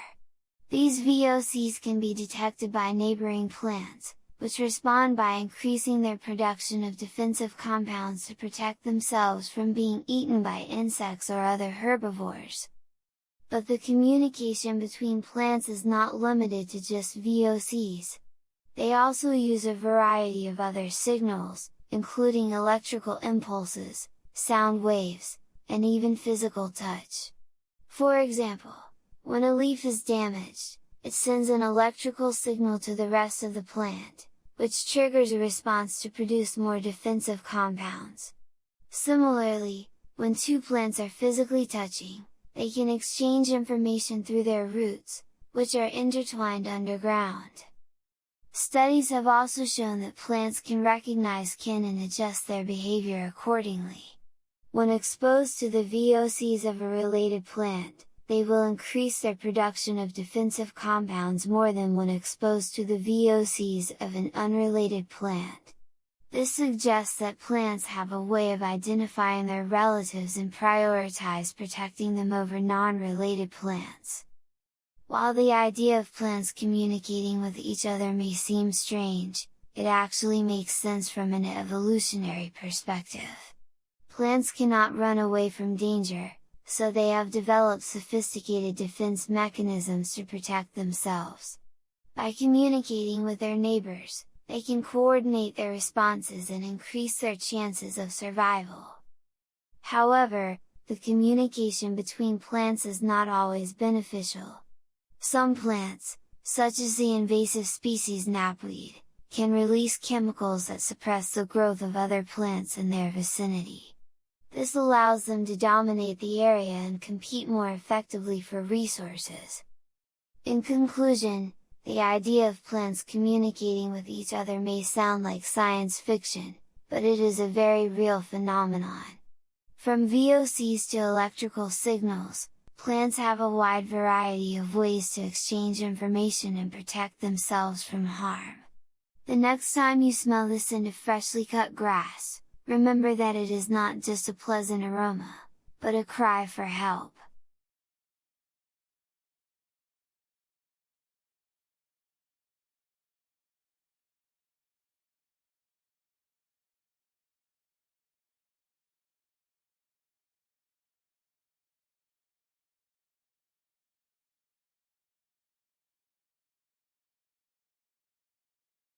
Deep in the west of Poland, near the border of Germany, lies a forest that looks like it is straight out of a fairy tale. It's called the Crooked Forest, and it is home to around 400 pine trees that have all grown with a curious 90-degree curve at their base. The trees, which are believed to be about 80 years old, were first noticed after World War II, and since then, they have become a popular tourist attraction, drawing visitors from all over the world. The cause of the Crooked Forest's unique phenomenon has puzzled experts for decades. Theories abound, ranging from the plausible to the bizarre. Some suggest that the trees were shaped deliberately by humans, possibly for use as ship masts or furniture. Others point to environmental factors, such as heavy snowfall or a fungal infection. Some even believe that the trees were affected by a secret Nazi experiment. Despite numerous studies, however, the exact cause of the tree's curvature remains unknown. What we do know is that the trees are healthy and continue to grow, with no signs of deformities or health issues. They stand tall and proud, with their curious curves adding to their enchanting beauty.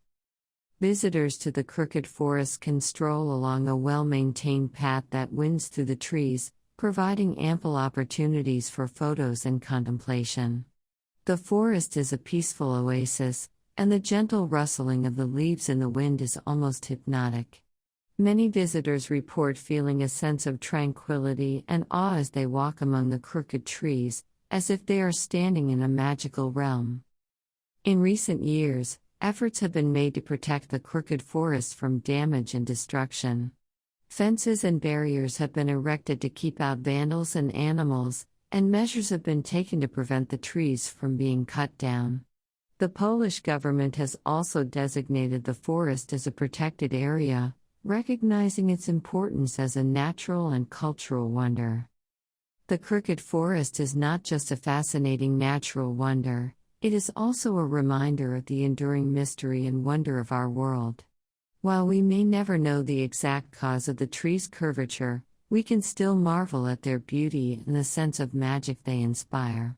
As we continue to explore and discover the mysteries of our planet, places like the Crooked Forest remind us that there is still so much to learn and appreciate.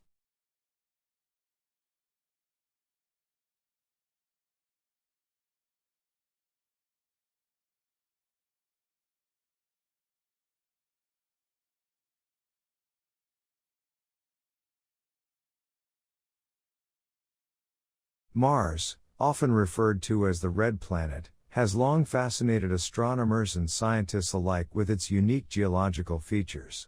One of the most awe-inspiring features of the Martian landscape is its massive volcanoes, some of which are up to 100 times larger than those found on Earth.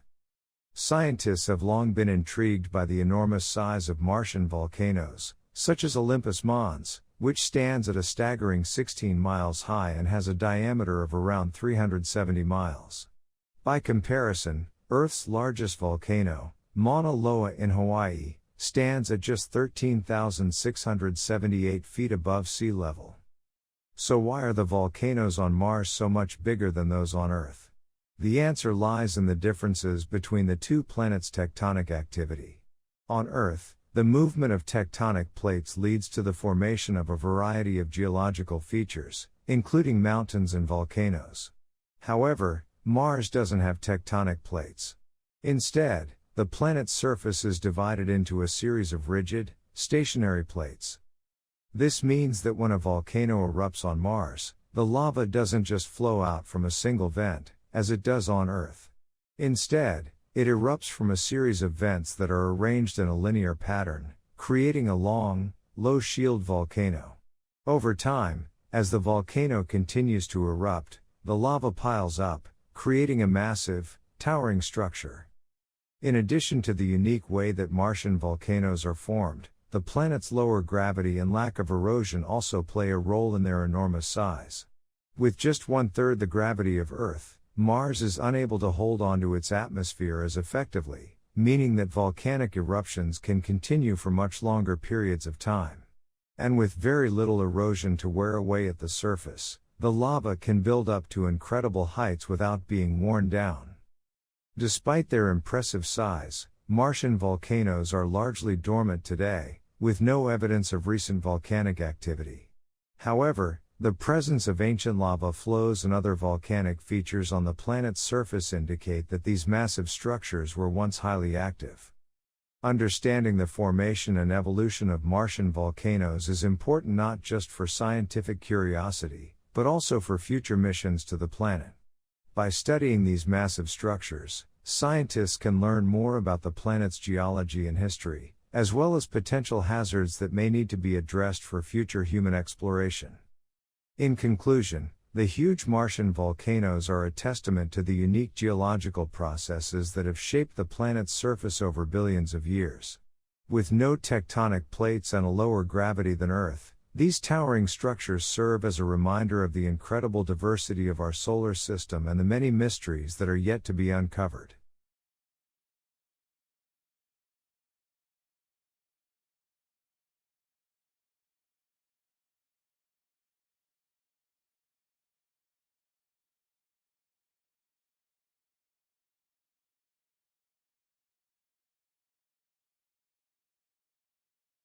When most people think of Monopoly, they think of a fun board game that they played as children. However, few people realize that the original version of the game was designed to be a warning against the dangers of capitalism. The game was invented in 1903 by a woman named Elizabeth Magie. She was a strong believer in the ideas of Henry George, an economist who advocated for a single tax on land. Magie believed that this would prevent the concentration of wealth in the hands of a few people and promote greater economic equality. Magie's game was originally called the Landlord's Game, and it was designed to demonstrate the benefits of George's ideas. Players would move around the board and buy and sell properties, with the goal of becoming the richest person in the game. However, the rules were designed to show the negative. When most people think of Monopoly, they think of a fun board game that they played as children. However, few people realize that the original version of the game was designed to be a warning against the dangers of capitalism. The game was invented in 1903 by a woman named Elizabeth Magie. She was a strong believer in the ideas of Henry George, an economist who advocated for a single tax on land. Magie believed that this would prevent the concentration of wealth in the hands of a few people and promote greater economic equality. Maggie's game was originally called the Landlord's Game, and it was designed to demonstrate the benefits of George's ideas. Players would move around the board and buy and sell properties, with the goal of becoming the richest person in the game. However, the rules were designed to show the negative consequences of unregulated capitalism. For example, the game included a poor tax that was imposed on players who landed on certain spaces on the board. This tax was designed to show how the poorest members of society were disproportionately burdened by the tax system. In addition, the game included a luxury tax that was imposed on players who owned expensive properties. This was designed to show how the wealthy were able to avoid paying their fair share of taxes. Magie patented her game in 1904, but it was largely ignored for several decades. However, during the Great Depression, the game became popular as a way for people to escape the financial difficulties of the time. Parker Brothers, a game manufacturer, purchased the rights to the game and released a commercial version in 1935. However, the commercial version of the game had been altered significantly from Maggie's original version. The poor tax and luxury tax had been removed, and the focus had shifted from promoting economic equality to accumulating wealth. This version of the game became immensely popular and has remained a favorite of children and adults for generations. Despite the changes to the game, the original version of Monopoly has continued to inspire social and economic activists. In recent years, a group of artists and activists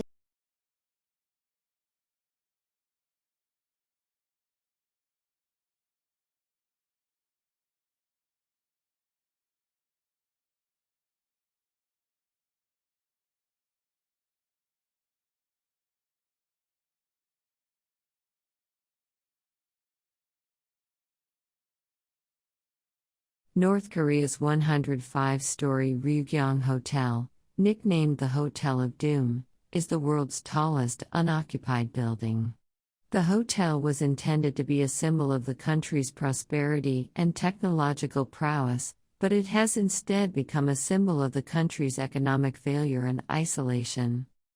Construction on the hotel began in 1987, but it was halted in 1992 due to financial and structural problems. The building stood unfinished for 16 years, during which time it became a symbol of the country's economic failure and isolation. The North Korean government remained tight-lipped about the project, refusing to release any information about its status or progress. In 2008, construction resumed on the building, but it still remains unoccupied to this day. The North Korean government has stated that the hotel will eventually open, but it is unclear when or how this will happen. The building's design is also a source of controversy, with some critics arguing that it is an eyesore that clashes with the city's other buildings. The Ryugyong Hotel's construction was plagued by a number of problems. First, the building's design was highly ambitious and required advanced engineering techniques that were not yet available in North Korea. This meant that much of the building's materials had to be imported from other countries, which was expensive and time-consuming. Second, the building's construction was halted in 1992 due to a lack of funds. North Korea was facing severe economic problems at the time, and the government was unable to provide the necessary resources to continue the project. The building stood unfinished for 16 years, during which time it became a symbol of the country's economic failure and isolation. Third, the Ryugyong Hotel's design has been criticized for being impractical. The building's triangular shape makes it difficult to fit rooms and facilities inside, and there are concerns that the structure may not be strong enough to withstand earthquakes or other natural disasters. Despite these problems, the North Korean government remains determined to complete the Ryugyong Hotel. In recent years, the country has invested heavily in tourism infrastructure, and the hotel is seen as a key part of its plans to attract more visitors to the country. The government has announced plans to turn the hotel into a luxury resort with restaurants, shops, and other amenities. However, the hotel's completion has been delayed yet again due to the COVID-19 pandemic.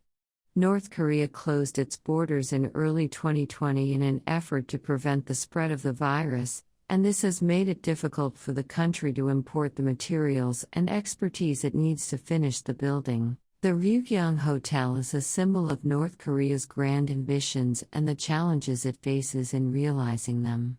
It is a reminder that even the most impressive structures can become monuments to failure if they are not built on a solid foundation of planning, funding, and expertise.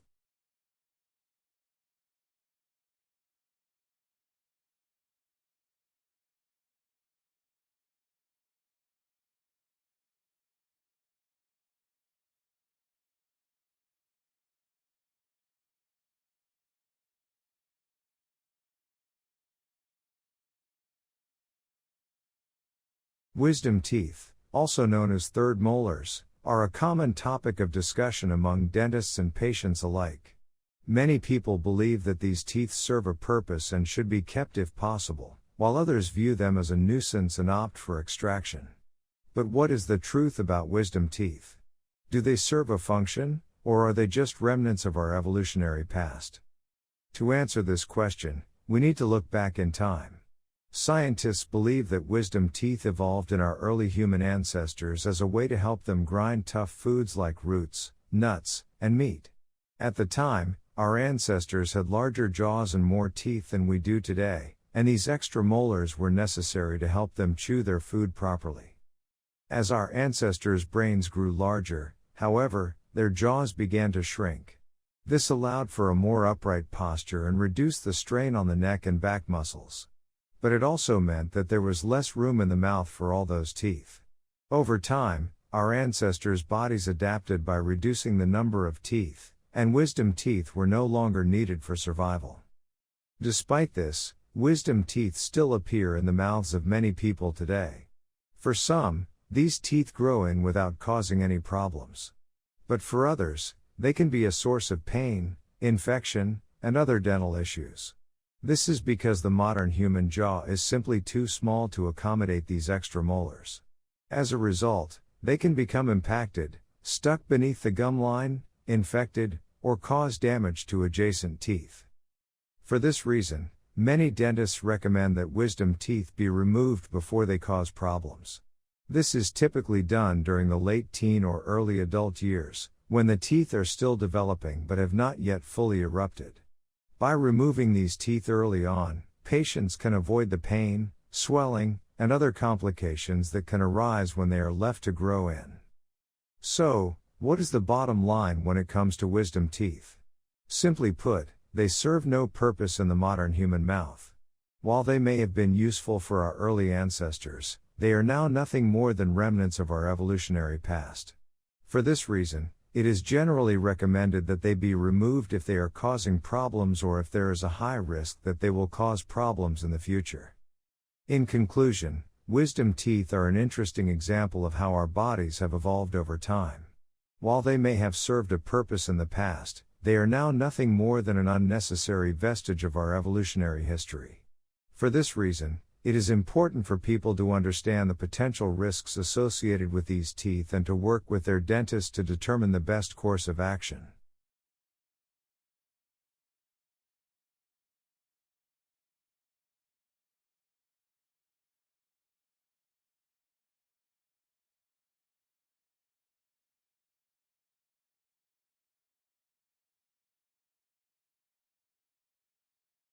At the poison garden of Alnwick Castle in England, many of the plants are so deadly they're grown in cages. The garden is a unique attraction that draws visitors from all over the world. It is home to over 100 species of poisonous plants that are labeled with warning signs, and visitors are only allowed in when accompanied by a guide. The garden was created by Jane Percy, the Duchess of Northumberland, who wanted to educate visitors about the dangers of poisonous plants. The idea was inspired by a visit she made to a similar garden in Italy. The Duchess believed that educating people about the dangers of plants like hemlock, foxglove, and deadly nightshade was important in a world where people were increasingly disconnected from nature. The garden is located within the grounds of Alnwick Castle, a medieval fortress that has been the home of the Percy family for over 700 years. It covers an area of around 2 acres and is surrounded by high walls to prevent curious visitors from accidentally ingesting the plants. The gates to the garden are locked, and visitors are only allowed in during guided tours. Some of the plants in the garden are so dangerous that they have to be grown in cages to prevent accidental exposure. One such plant is the hemlock, which contains the poison coniine. It was famously used to execute the Greek philosopher Socrates. Other plants in the garden include belladonna, which was used in medieval times as a poison and to dilate pupils, and the opium poppy, which contains the powerful narcotic morphine. While the garden is certainly a unique attraction, it has also been criticized by some as glorifying dangerous plants. Critics argue that the garden could encourage people to experiment with dangerous plants, or worse, use them as weapons. However, the Duchess of Northumberland argues that the garden is an important educational tool that teaches visitors about the potential dangers of plants in the natural world. The garden is not just a tourist attraction, but also a site for scientific research. Researchers at the nearby Newcastle University use the garden to study the effects of poisonous plants on the human body. They also use the garden to develop new treatments for illnesses such as cancer. In addition to the poisonous plants, the garden also contains a number of non-poisonous plants that have been used for medicinal purposes. For example, visitors can see a specimen of the cinchona tree, which contains the compound quinine, used to treat malaria. Overall, the Poison Garden of Alnwick Castle is a unique attraction that offers visitors a glimpse into the fascinating world of poisonous plants. While some may find it controversial, others argue that it is an important educational tool that teaches visitors about the potential dangers of plants in the natural world.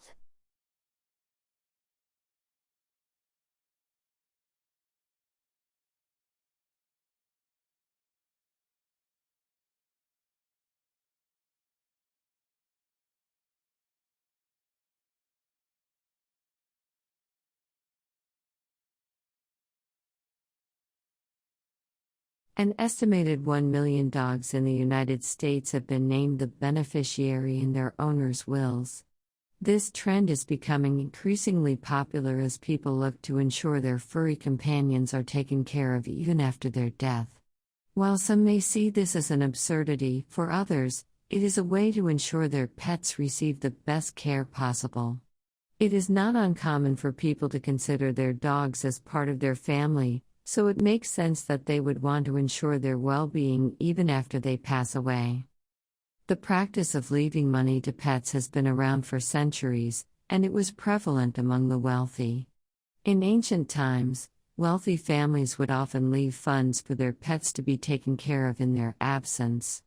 Over the years, the practice has become more widespread, and now even people with modest means are considering it.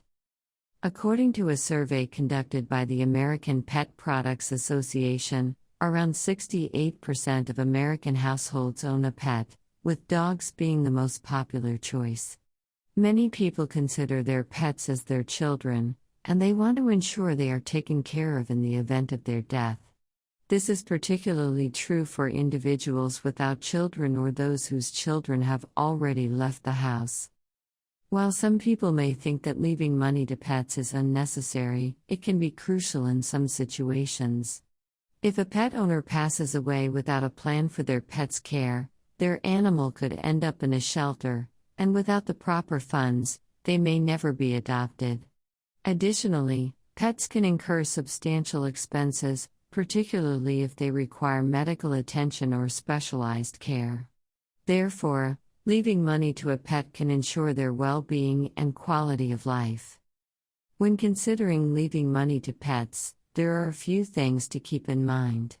Firstly, it is essential to identify a trustworthy person who will take care of the pet in the event of the owner's death. This could be a family member or friend, or a pet trust, which is a legal agreement that designates a trustee to manage the funds and care for the pet. Secondly, it is essential to plan for the pet's care, such as identifying their preferred veterinarian and outlining any specific medical needs or dietary requirements. Lastly, it is crucial to consider the pet's life expectancy and plan accordingly to ensure that the funds last for the duration of their life. In conclusion, leaving money to pets in a will may seem strange, but it is becoming increasingly common among pet owners. For many, pets are more than just animals, they are members of the family. Therefore, it makes sense that people want to ensure their well-being even after they are gone. While it is essential to plan properly and consider the pet's care, leaving money to pets can provide peace of mind and ensure that their furry companions receive the best care possible.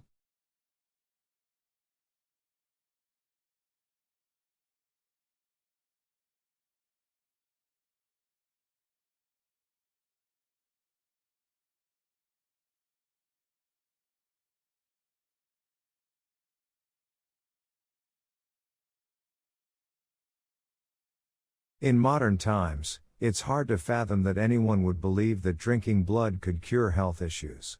However, there was a time when many people believed that the blood of a freshly executed person could have healing properties. This belief was so widespread that people would pay executioners to let them drink the warm blood of their victims. During the 16th and 17th centuries, Europe was plagued by epidemics of plague, smallpox, and other deadly diseases. As a result, many people were desperate for a cure, and some turned to the bizarre practice of blood drinking. The idea behind it was that the blood of a healthy person would transfer their vitality and energy to the sick, curing them of their ailments. The practice of drinking blood was not only limited to the executed. It was also believed that the blood of virgins or infants had special healing powers. Some even believed that blood could be used to make an elixir of immortality. Executioners, who were responsible for carrying out death sentences, were often willing to sell the blood of their victims. They would collect the blood in cups or bowls and sell it to anyone willing to pay for it. Some even had their own secret recipes for creating special blood-based elixirs. Despite the popularity of blood drinking, many physicians of the time did not endorse the practice. They believed that it was ineffective and could lead to further health complications. Nevertheless, the belief persisted, and the demand for fresh blood continued. One of the most famous examples of the blood drinking craze occurred during the reign of Elizabeth I in England. Elizabeth was known for her love of beauty and was rumored to have used blood as a cosmetic. According to some accounts, she would have her maids collect the blood of slaughtered animals and mix it with white lead to create a facial powder. While it is unclear if this is true, it does demonstrate the extent to which blood was seen as having mystical properties. As time passed, the belief in the healing power of blood began to fade. Advances in medical science helped people understand the true causes of disease and develop more effective treatments. However, the practice of drinking blood did not completely disappear. In some cultures, the drinking of animal blood is still practiced as a part of traditional healing rituals. Today, the idea of drinking blood is seen as bizarre and even repulsive. However, it is a reminder of the power of superstition and the lengths that people will go to in order to find a cure for their ailments.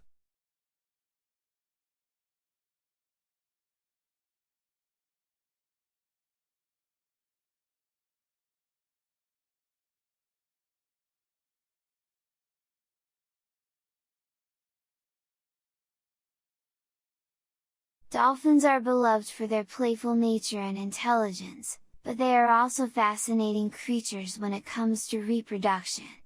One unique fact about dolphin birth is that the calves are typically born tail first instead of head first.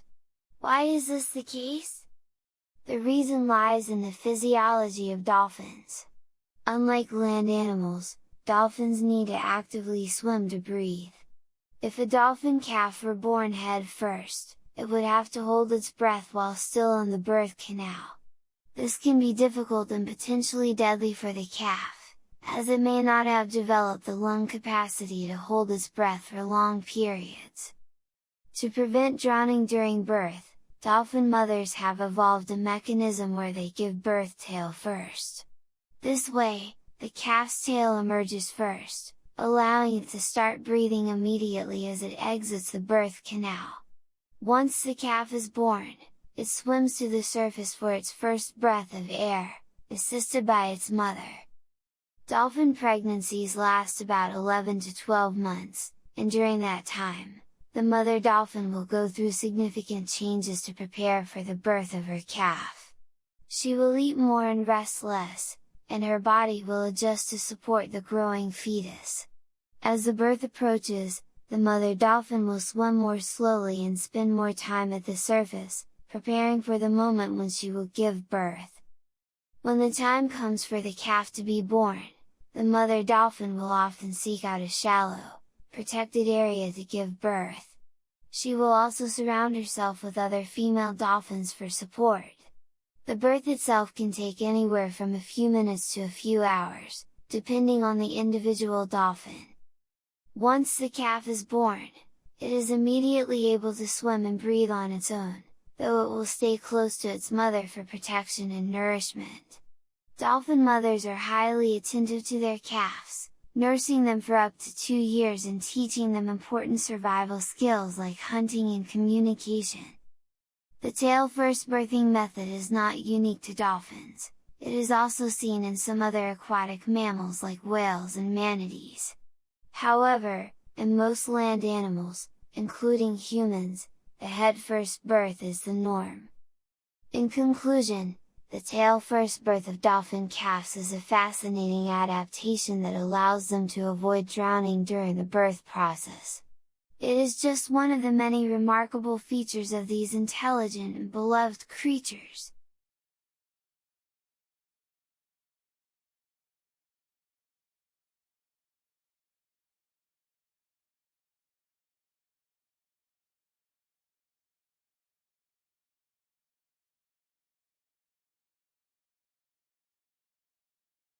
Yellowstone National Park is home to some of the world's most unique and awe-inspiring natural wonders.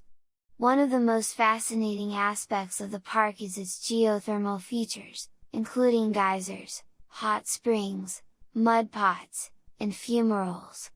In fact, Yellowstone is home to half of the world's geothermal features and 2/3 of all the world's geysers. The geothermal features in Yellowstone are the result of the park's location above a massive active volcano. The volcano is still active and has erupted several times in the past, including one major eruption that occurred around 640,000 years ago. The heat generated by the magma beneath the surface of the Earth is responsible for the park's unique geothermal features.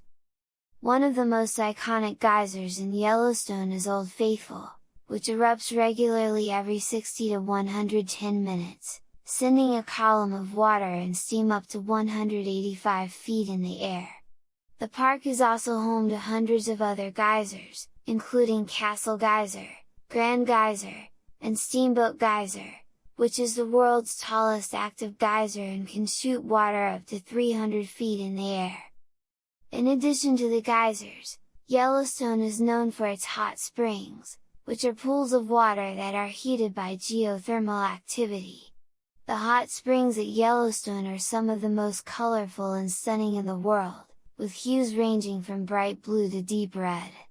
One of the most famous hot springs is the Grand Prismatic Spring, which is the largest hot spring in the park and the third largest in the world. The spring is named for its brilliant colors, which are caused by pigmented bacteria that live in the water. Yellowstone's geothermal features are not only beautiful but also important for scientific research. The heat, pressure, and chemical reactions that occur in the park's geysers and hot springs provide a unique environment for studying the origins of life, the evolution of microbes, and the dynamics of ecosystems. Scientists are also studying how the geothermal features in Yellowstone can be used to generate clean energy, such as geothermal power. While Yellowstone's geothermal features are a source of wonder and scientific discovery, they also require careful management and protection. Visitors to the park are reminded to stay on designated boardwalks and trails to avoid damaging delicate geothermal formations and to prevent accidents. The park also has strict regulations to prevent vandalism, which can harm geysers and hot springs by disrupting their delicate balance of minerals and microorganisms. Yellowstone National Park's geothermal features are a truly unique and fascinating aspect of the park. They are not only a source of natural beauty and wonder but also provide valuable insights into the workings of our planet and the origins of life.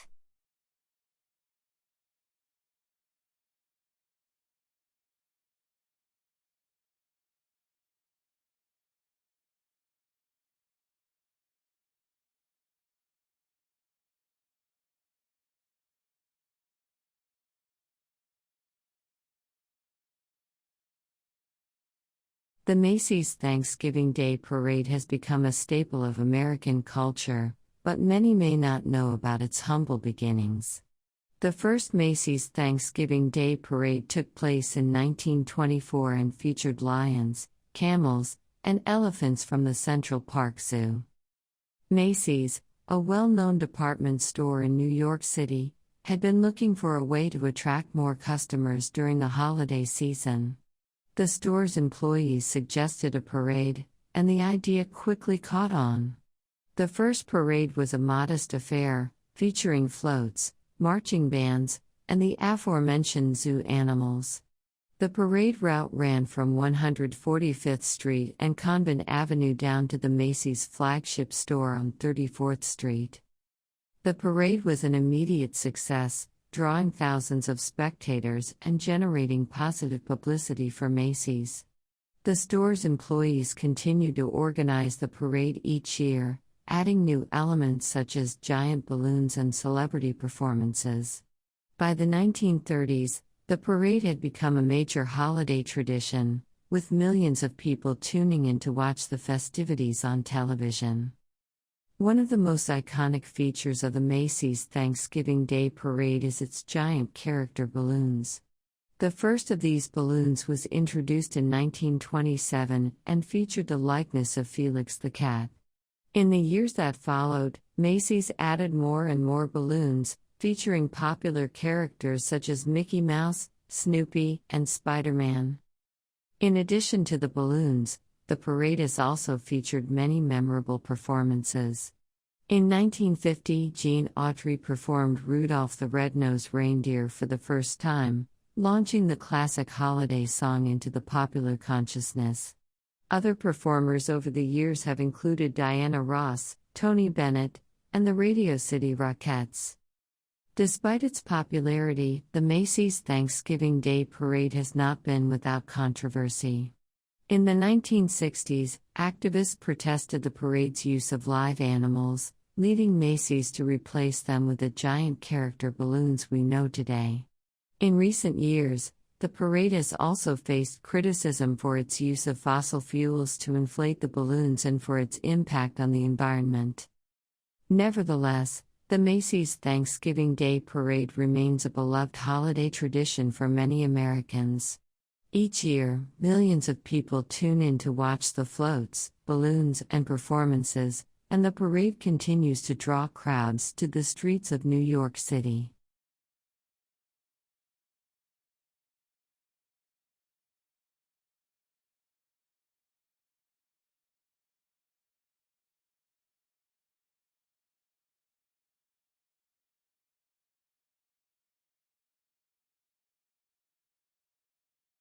When you think of Nintendo, you likely think of video games like Mario, Zelda, and Pokémon.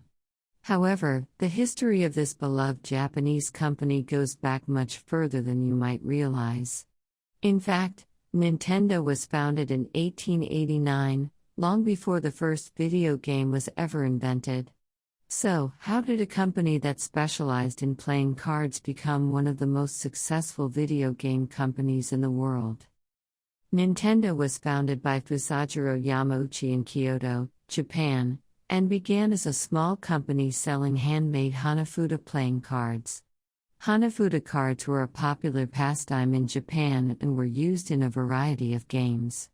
Nintendo quickly became one of the most successful card companies in Japan, but it wasn't until the 1950s that the company began to diversify. In the 1950s, Hiroshi Yamauchi, the grandson of the founder, took over as president of Nintendo. Yamauchi was a visionary leader who saw potential in expanding the company beyond playing cards. He began exploring new markets, including toys and board games, and in the 1960s, he began to experiment with electronic games. In the late 1960s, Nintendo released a series of electronic toys, including the Ultra Hand, which became a bestseller in Japan. The Ultra Hand was a simple mechanical toy that could extend and grasp objects, but it was a sign of things to come.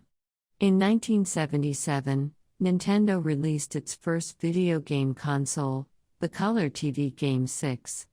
The console was a huge success in Japan and paved the way for future consoles, including the hugely popular Nintendo Entertainment System, NES. The NES was released in 1985 and quickly became a global phenomenon.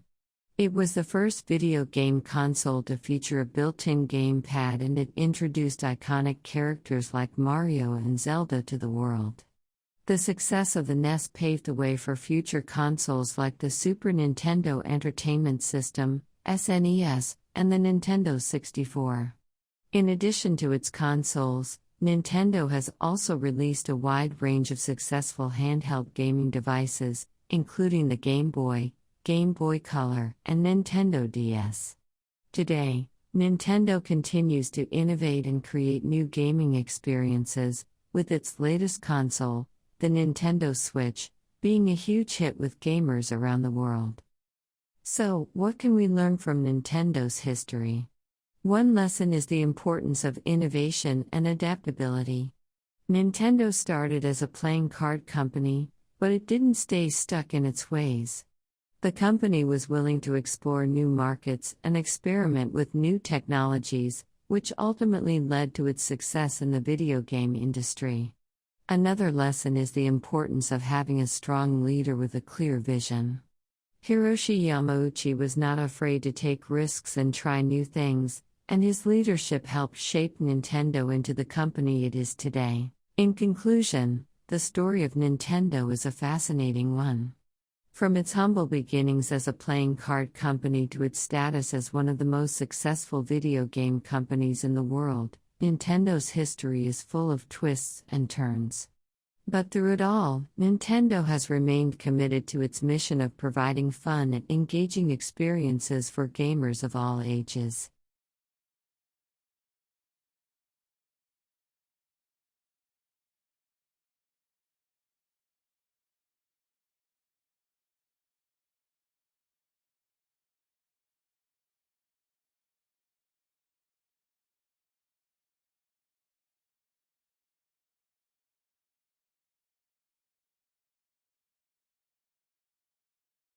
"18% of Americans claim to have seen or felt the presence of a ghost," according to a 2009 survey conducted by the Pew Research Center.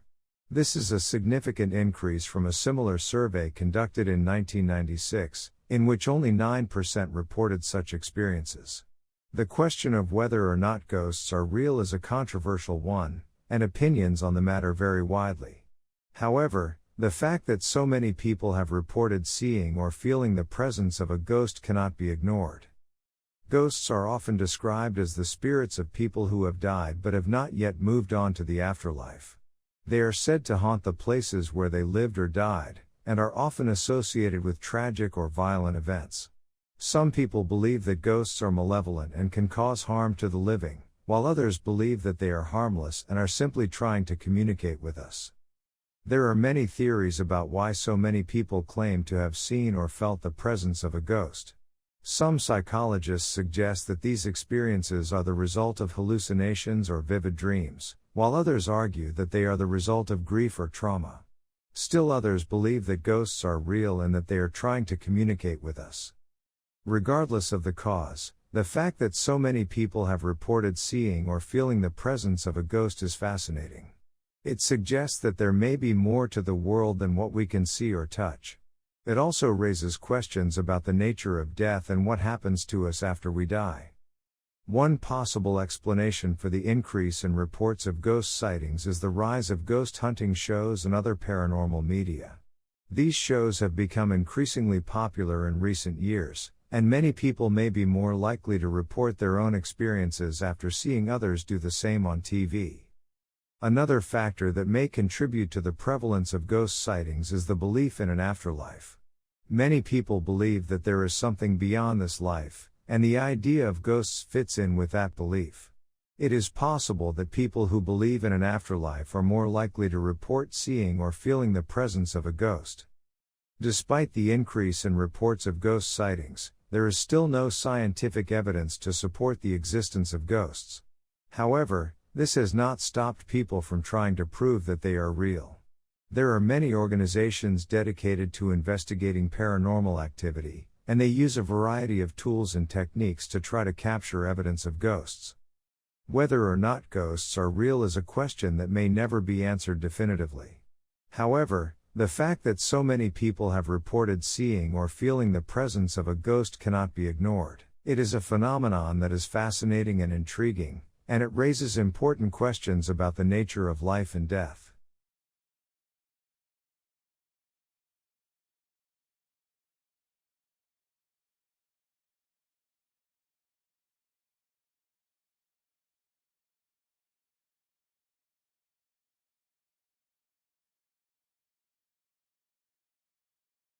Louis Braille was just 12 years old when he embarked on a journey to create a language that would change the lives of millions of people. Born in 1809 in the small town of Coupvray, France, Braille was an inquisitive child with a strong desire to learn. His curiosity led him to play with his father's tools in their leather workshop, and it was during one of these play sessions that he accidentally pierced his eye with an awl. The injury led to an infection that spread to his other eye, leaving him completely blind by the age of 5. Despite his blindness, Braille was determined to continue his education. He began attending the Royal Institute for Blind Youth in Paris, where he learned to read using a method called night writing. This system was developed by Charles Barbier, a captain in the French army, as a way for soldiers to communicate silently at night. It consisted of raised dots and dashes that soldiers could feel with their fingertips. While Braille was grateful for the opportunity to learn, he found the night writing system cumbersome and difficult to use. The dots and dashes were too large and too complex to read quickly, and Braille longed for a more efficient way to read and write. He began experimenting with different ideas, eventually developing a system of raised dots that could be easily felt and recognized by touch. Braille's system consisted of a grid of 6 dots, arranged in 2 columns of 3 dots each. Each dot in the grid could be raised or lowered, creating a total of 63 possible combinations. These combinations represented letters, numbers, and punctuation marks, allowing blind people to read and write with ease. Braille refined his system over several years, and by the age of 15, he had created a complete code that was easy to use and widely accepted. Despite the simplicity and elegance of Braille's system, it took several years for it to gain widespread acceptance.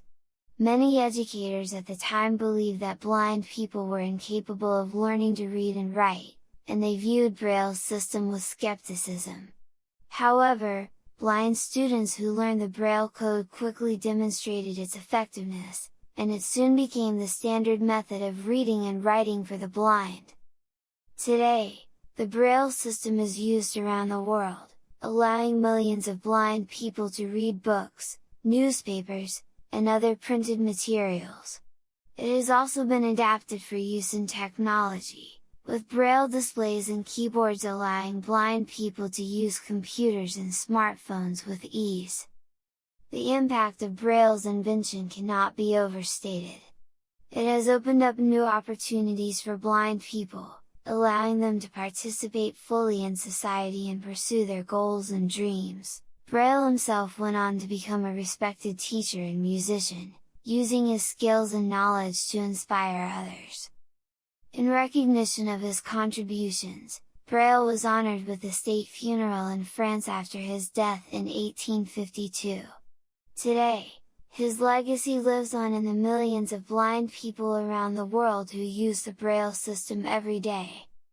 In conclusion, Louis Braille's innovation and perseverance changed the course of history for blind people everywhere. His simple yet effective system of raised dots has given millions of people access to knowledge, independence, and a better quality of life.